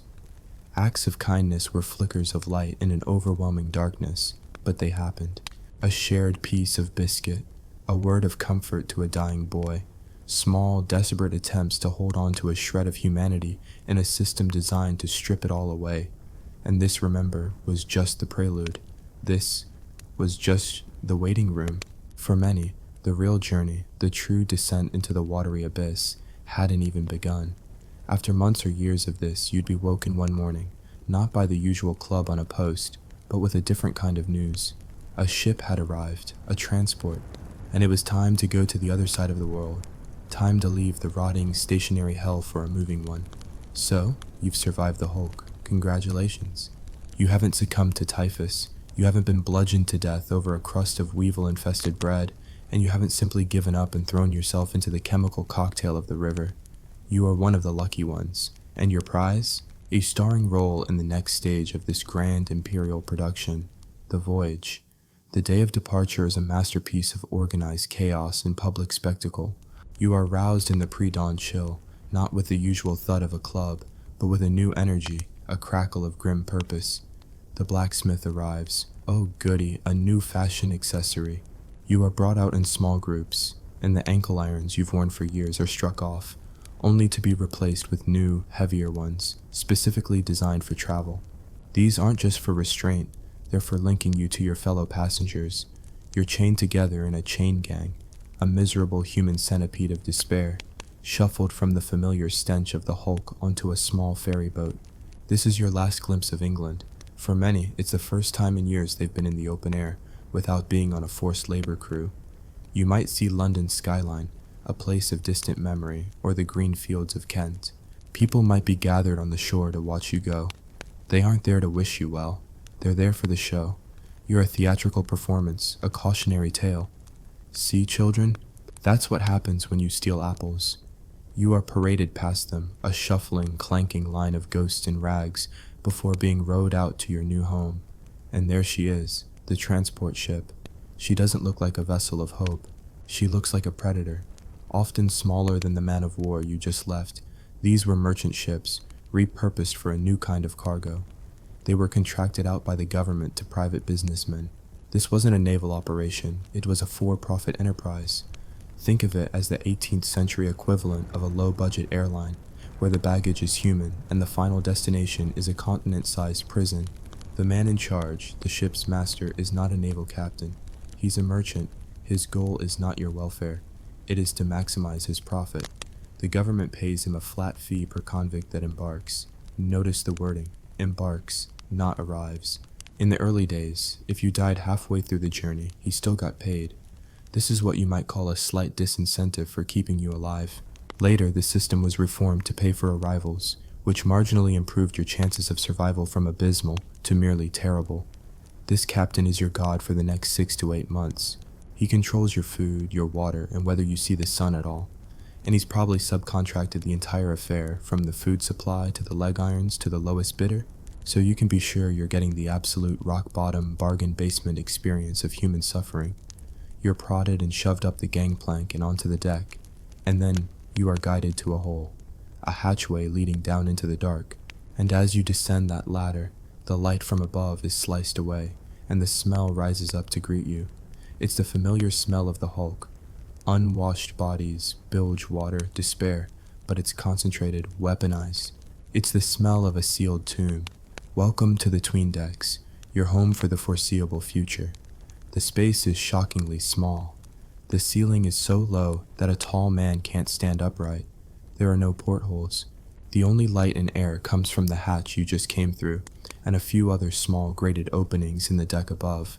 On either side of a narrow central aisle are rows of wide wooden platforms stacked 2 high. These are the beds. Each platform is designed to hold 4 to 6 men, lying side by side, spoon fashion. You have no mattress, no pillow. You get a thin, lice-ridden blanket if you're lucky. You are assigned your spot, and then you are chained to a long iron bar that runs the length of the platform. You can lie down, or you can sit up, hunched over. That's it. Those are your options for the next half a year. And then the ship begins to move. For a man who has likely never been on anything more than a river ferry, the sensation is terrifying. The gentle rocking in the estuary soon gives way to the lurch and sway of the open sea, and then the seasickness begins. It is a universal democratic affliction. It doesn't care if you're a hardened criminal or a terrified child. Your world, already a cramped, dark, stinking box, is now also constantly in motion. The floor beneath you rises, falls, and rolls without rhythm or reason, and the vomiting starts. It is epidemic. In a space with hundreds of men chained side by side, there's nowhere to go. You vomit where you lie. The man next to you vomits on you. The men on the bunk above vomit down onto you through the cracks in the planks. The floor becomes a slick, foul soup of vomit, seawater that sloshes in through the cracks, and overflowing toilet buckets. The air, already thick enough to taste, becomes a toxic fog of human misery. You are chained in your own filth, surrounded by the retching and moaning of hundreds of other men, for days, sometimes weeks on end. Many convicts reported that this initial period of seasickness was the most torturous part of the entire ordeal. They prayed for death, for a storm to break the ship apart, for anything to make it stop. If you survive this initial phase, you settle into the routine. Overseeing this floating dungeon are 2 other crucial figures, the surgeon superintendent and the military guard. The surgeon is, in theory, your advocate. He's a naval doctor appointed by the government to oversee the health and welfare of the convicts. Some of these men were genuinely humane reformers who fought the captain for better food, more time on deck, and basic sanitation. They understood that lime juice prevented scurvy and that fresh air prevented fever. A good surgeon could be the difference between life and death for the entire ship, but many were drunks, incompetents, or simply indifferent. They'd sign off on rotten food, keep the convicts locked below deck for weeks on end, and treat sickness with the usual quackery of bleeding and purging. Their authority was constantly at odds with the captain's desire to cut costs. Then there are the guards, a detachment of soldiers, usually from a Marine or Army regiment, who are just about as happy to be on this trip as you are. They are crammed into their own squalid quarters, bored, homesick, and armed. They are the barrier between you and the crew, you and the open air. They are the enforcers of discipline, which is arbitrary and brutal. Insolence to a guard could earn you a flogging. A flogging on board a ship is a particularly nasty affair. You're tied to a grating, your back bared, and the cat o' nine tails, a whip with 9 knotted cords, is laid on. Each lash tears the skin. A sentence of 24 lashes could leave a man scarred for life. A sentence of 100 or more could kill you, either from the trauma itself or the infection that followed. And the guards often had their own favorites among the convicts, creating a system of snitches and informants that made the constant paranoia of the hulk seem like a pleasant memory. Food, if you can call it that, is still a central theme of your existence. The rations are measured out with scientific precision to be just enough to theoretically prevent starvation. The hardtack biscuits are back, now with an international community of weevils. The salted beef or pork is of a quality so low it was known as condemned meat, meaning it was declared unfit for the regular Navy or Army. It's often rock hard and streaked with a rainbow of colors that are not usually associated with meat. Your other staple is peas pudding, a gray, flavorless sludge of boiled dried peas and oatmeal, and water. Water is life. It's stored in huge wooden casks in the ship's hold. After a few weeks at sea, it becomes slimy, green, and tastes foul. But it's all you have. Each mess of 6 or 8 men would receive its rations for the day, and one man would be responsible for dividing it. This was a position of incredible stress. If you were perceived to have given yourself a slightly larger piece of maggoty beef, you could be beaten half to death by your starving messmates. If the weather is good and the surgeon is a decent man, you might get the highlight of your day, an hour on deck. You are brought up in small groups, still in your chains, to stumble around a small, cordoned-off section of the main deck. The sudden blast of sunlight is blinding. The fresh sea air feels like a miracle, scrubbing the stench of the prison deck from your lungs. This is your chance to see the sky, to feel the spray on your face, to remember that a world exists beyond the stinking, dark box below. But you are still a prisoner. The guards watch your every move. The ship's crew, the sailors, look down on you with contempt. You are the lowest form of life on this vessel, a piece of troublesome cargo. And then, your hour is up. You are herded back to the hatch and forced down into the darkness again, the memory of the sun already fading, replaced by the familiar gloom and the overwhelming smell of your prison. You lie down on your hard plank, chained to the man next to you, and you listen to the creaking of the ship's timbers, the wash of the waves against the hull, and the coughing and groaning of the hundreds of souls trapped with you. You have left England behind. You are in the middle of a vast, empty ocean, and your destination is still thousands upon thousands of miles away. What new horrors could this endless blue wasteland possibly hold? We'll get to that. But first, a question for you. If you were a convict about to be herded onto the ship and you could smuggle one single small item with you, hidden from the guards, what would it be? Not a weapon, something for comfort, for sanity, for memory. Let me know in the comments what tiny piece of your old life you'd risk a flogging to keep. The sea has a rhythm, and after a few weeks, your body, against its will, learns the dance. The constant violent seasickness subsides into a dull, perpetual nausea. The vomiting is less frequent. This isn't a good thing. It isn't a sign of recovery. It's a sign of acclimatization to your tomb. You have now entered the long, drawn-out, soul-destroying middle of the voyage. The part where the sheer, mind-numbing boredom becomes a form of torture, just as potent as any physical ailment. The days bleed into one another, distinguished only by the meager rations of food and the brief, glorious hour of sunlight on deck, if the weather and the captain's mood permit. Your world has shrunk to the length of your chain and the width of your plank. Time ceases to have meaning. Is it Tuesday? Is it Friday? Does it matter? The only calendar is the slow crawl of the sun across the grated hatch above, a celestial clock that mocks you with its freedom. To combat the descent into madness, the convicts create their own society, their own distractions. A black market thrives in the perpetual gloom. The currency isn't gold or silver, but a spoonful of oatmeal, a thread pulled from a blanket, a button from a guard's forgotten coat. Gambling is rampant. Men will wager their next day's ration on the toss of a makeshift coin or a race between two cockroaches across a deck beam. Fights erupt over these pathetic stakes, brief, savage bursts of violence in the dark, ending with a guard's club or the loser being left with nothing but the gnawing emptiness in his belly. But there are other, quieter pastimes. The literate, a rare and valuable breed, become the ship's librarians and entertainers. They might have smuggled a single tattered copy of a book, perhaps the Bible or the Pilgrim's Progress, and in the evenings they will read aloud by the dim, swaying light of a single tallow lantern. Men who have never learned to read hang on every word, transported for a few precious moments from their stinking prison to a world of adventure and salvation. Others are storytellers, spinning tales of their lives, of ghosts and highwaymen, of the green hills of Ireland or the smoky alleys of London. They are the ship's bards, and their songs are the sad, defiant anthems of the damned. But the ocean is not a passive jailer. It is a whimsical and utterly psychotic one, and one day you wake up to a different kind of movement, a violent, angry shudder that runs through the ship's very bones.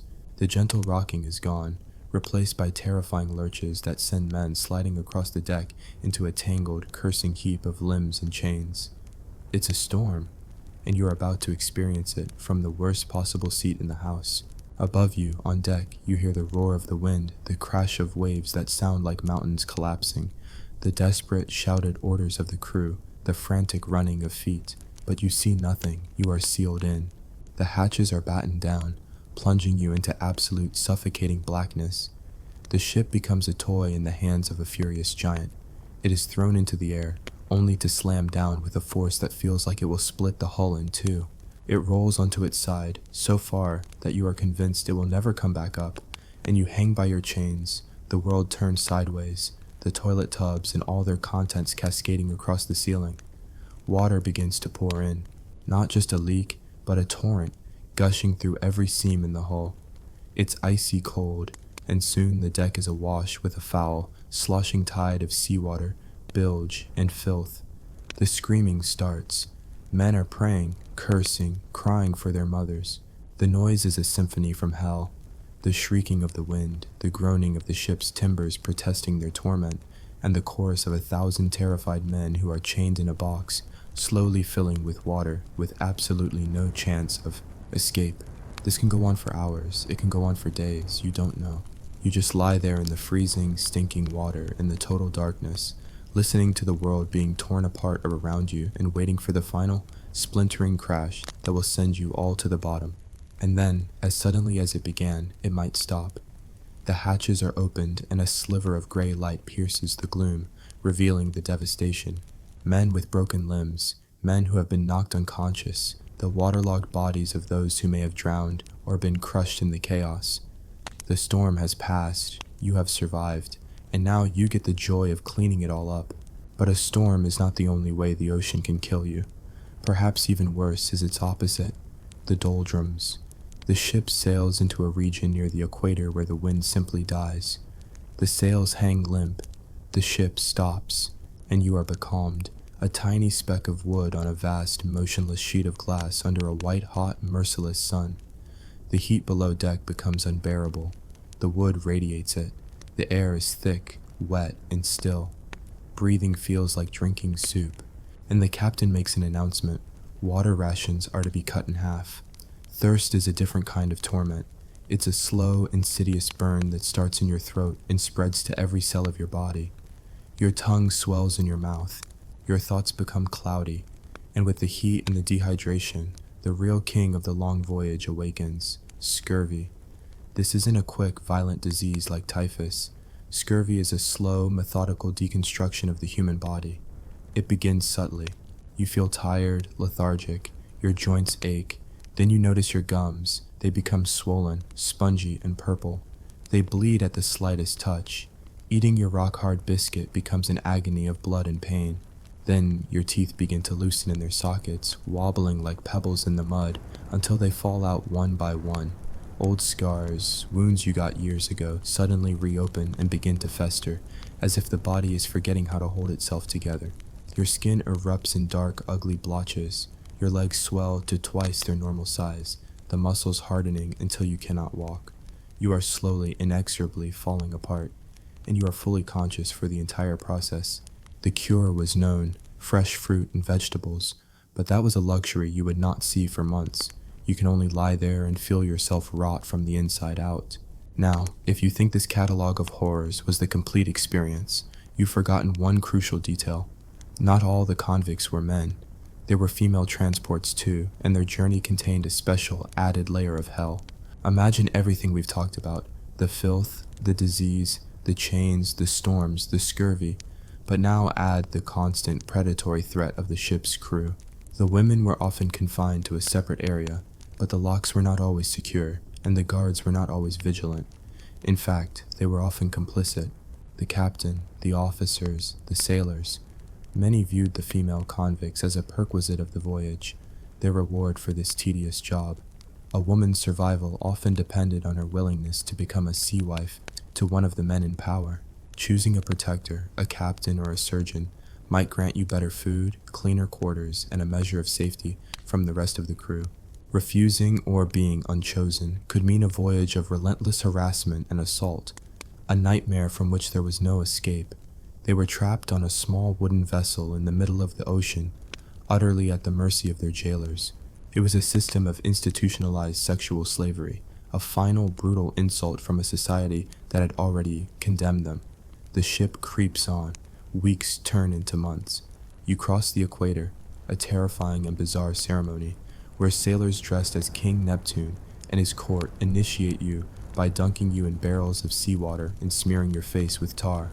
You round the Cape of Good Hope, a place of legendary storms that makes your previous experience look like a pleasant squall. You are now a different creature from the man who was dragged from the hulk. You are thinner, scarred, your body a roadmap of your suffering. You are covered in lice and sores. You have seen men die of fever, of malnutrition, of sheer despair. You have learned a new language, the language of survival in the dark. But you are still alive, and one day a cry comes from the crow's nest above, a sound you had almost forgotten existed. Land ho! It's not England, it's not home. It is a strange, new, alien coastline. Australia. You have arrived. But this is not the end of your story. It's just the end of the beginning. You have been delivered to your new prison, a prison the size of a continent. Now, a question for you to ponder. In the desperate, closed society below deck, survival depended on what you could offer. Your value was your skill. Were you the storyteller, whose words were worth a portion of bread? Were you the rat catcher, the gambler, the seamster who could mend rags? Or were you simply the brute who could take what he needed? In the suffocating darkness of the 'tween decks, what would have been your trade? What skill would you have used to see the next sunrise? Let me know your convict profession in the comments. The cry comes from a sailor high above, a raw shout cracked by sun and salt. Land ho! It's a sound you haven't heard in 8 months. It's a sound some men on your deck thought they would never hear again. You are dragged up from the darkness, still chained, stumbling into a light so brilliant, so impossibly bright, it feels like a physical assault. You shield your eyes, and through the watery, painful glare, you see it. It's not the gentle, green, familiar coastline of England. This is something else entirely. A jagged line of biscuit-colored cliffs, crowned with a strange, dark, oily-looking forest that seems to simmer under the heat. The air smells wrong. It's thick with the sharp, medicinal, coppery tang of eucalyptus, the scent of unknown blossoms, and the dust of a continent that feels ancient and profoundly indifferent to your existence. This isn't a homecoming. This is an arrival on another planet. Your floating prison drops anchor in a cove of shocking beauty. The water is a dazzling turquoise, the sky a painful, endless blue. White sand beaches gleam in the distance, and on the shore is the settlement, Sydney Cove. Don't imagine a city, erase that thought. Imagine a chaotic, sprawling construction camp that has been dropped from a great height into the middle of a primeval wilderness. There are a few crude stone buildings, a collection of miserable-looking wooden huts, rows of dirty canvas tents, and a great deal of mud and tree stumps. This is your new home. This is the paradise at the end of your suffering. But first, the paperwork. You are, after all, government property, and the delivery must be verified. The muster begins. You are lined up on the deck, a pathetic parade of skin and bone, blinking like owls in the sun. Officials, sweating in their woolen uniforms, walk down the line with a ledger. Your name is called. You answer. They check you off. They are checking for defects in the merchandise. Are you riddled with scurvy? Can you stand on your own 2 feet? Are you fit for labor? It's a cattle auction, and you are the livestock. Your sentence is read out again. 7 years, 14, life. A brutal reminder that while the journey is over, the punishment has just begun. You are rowed to shore, and the first step you take onto the dry land of Australia is unsteady. Your legs, accustomed to the roll of the ship, betray you. You have forgotten what it feels like for the ground to be still, and then the work begins. Immediately, there is no orientation day, no welcome package. You are handed an axe or a shovel and put into a government gang, and you are introduced to your new overseer, the Australian sun. It's a tyrant you have never known. It beats down with a dry, relentless fury, blistering your pale English skin. Dehydration is constant, and the work is monumental. You are tasked with taming a continent. You are felling giant, iron-hard gum trees whose wood shatters the blades of your shoddy axes. You are quarrying sandstone from the cliffs, hauling the massive blocks by hand to build storehouses, barracks, and a grand house. For the governor you will never be allowed to enter. You are building roads to nowhere, through a bush that is dense, alien, and filled with things that can kill you. The snakes are venomous, the spiders are the size of your hand, and the simple act of getting lost means a slow death from thirst. Discipline here is swifter and more public than on the hulks. The ultimate arbiter of the law is the flogging triangle. If you are insolent, if you shirk your work, if you are caught stealing a potato, you will be married to the 3 sisters. You are stripped to the waist, your wrists and ankles tied to a wooden frame, and the cat o' nine tails, an old and trusted friend, is brought out. But here it's a performance. The other convicts are assembled to watch, to learn. The surgeon stands by, not to prevent the punishment, but to tell the flogger when you are about to die, so they can stop, let you recover, and finish the lashing next week. 50 lashes will leave you a bloody mess. 100 will strip the flesh from your bones. 300, a not unheard of sentence, is a slow-motion execution. And for the truly incorrigible, for those who dare to escape or rebel, there is an even worse fate. You can be transported again, to a place that is a prison within this prison, to Norfolk Island, a tiny speck of volcanic rock in the Pacific, a place of such calculated sadism and despair that convicts would draw lots to murder one another, simply so the murderer and the witnesses could be sent to Sydney for a trial. A brief holiday from hell before they were hanged. Not everyone works in a government gang. There's a lottery, you see. You might be assigned as a servant to a military officer or one of the few free settlers. This could be your salvation or your damnation. A kind master might treat you as a human being, give you decent food and a dry place to sleep. You might work as a farmhand, a groom, a shepherd in the vast, silent bush. But a cruel master, and there were many, now owned you. Utterly. On a remote homestead, miles from any authority, he was your king, your judge, and your executioner. He could work you to exhaustion, feed you scraps, and flog you for the slightest infraction. For female convicts, assignment was an even more perilous game. You were sent to the female factory, a combination workhouse, prison, and marriage market. Settlers and soldiers could come and pick out a wife or a housekeeper from the lineup. It was a terrifyingly thin line between a new life and a life of domestic servitude and abuse. Years pass. The sun burns your skin to leather. Your hands become calloused claws. The memory of England, of the life you had before, fades into a distant, unbelievable dream. You watch ships arrive, disgorging fresh waves of ghosts, new chums with pale skin and terrified eyes, and you, the old hand, look at them with a mixture of pity and contempt. You know what awaits them, but perhaps, just perhaps, you keep your head down. You do your work, you don't cause trouble, and after years of toil, you might earn your first taste of freedom, a ticket of leave. You are still a convict, But you can work for yourself, earn your own money, as long as you stay within a designated district and report regularly to a magistrate. It's a breath of air after a lifetime underwater.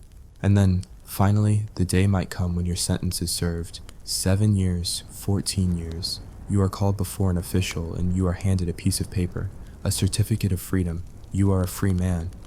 But what does that mean? You stand there, in your worn-out clothes, under the harsh Australian sun, a free man. But you are 15,000 miles from home. The passage back to England costs a fortune you will never have. And who is waiting for you there? A family that probably thinks you're dead? A society that will forever brand you a criminal, a stainer? You are free, but you are in exile. You have survived the hulks. You have survived the voyage. You have survived the lash. You have survived the labor. You have been broken and remade by this brutal, absurd, continent-sized machine of punishment. And you look around, at the strange trees, at the fledgling city you helped build with your blood and sweat. This is your home now. This is the place you were sent to be forgotten. But you are still here. The refuse of one empire has, against all odds, become the foundation of another. It's a horrifying, painful, and deeply ironic legacy. So, here is my final question to you. After this long voyage into the abyss, you've just been handed your certificate of freedom. You are standing on the dusty streets of Sydney in, say, 1830. You have nothing but the clothes on your back and a piece of paper that says you are no longer property. You can't go home. What do you do now? What is the very first thing you do with the rest of your life? Let me know your plan for day 1 of your freedom in the comments below. And thank you for taking this journey.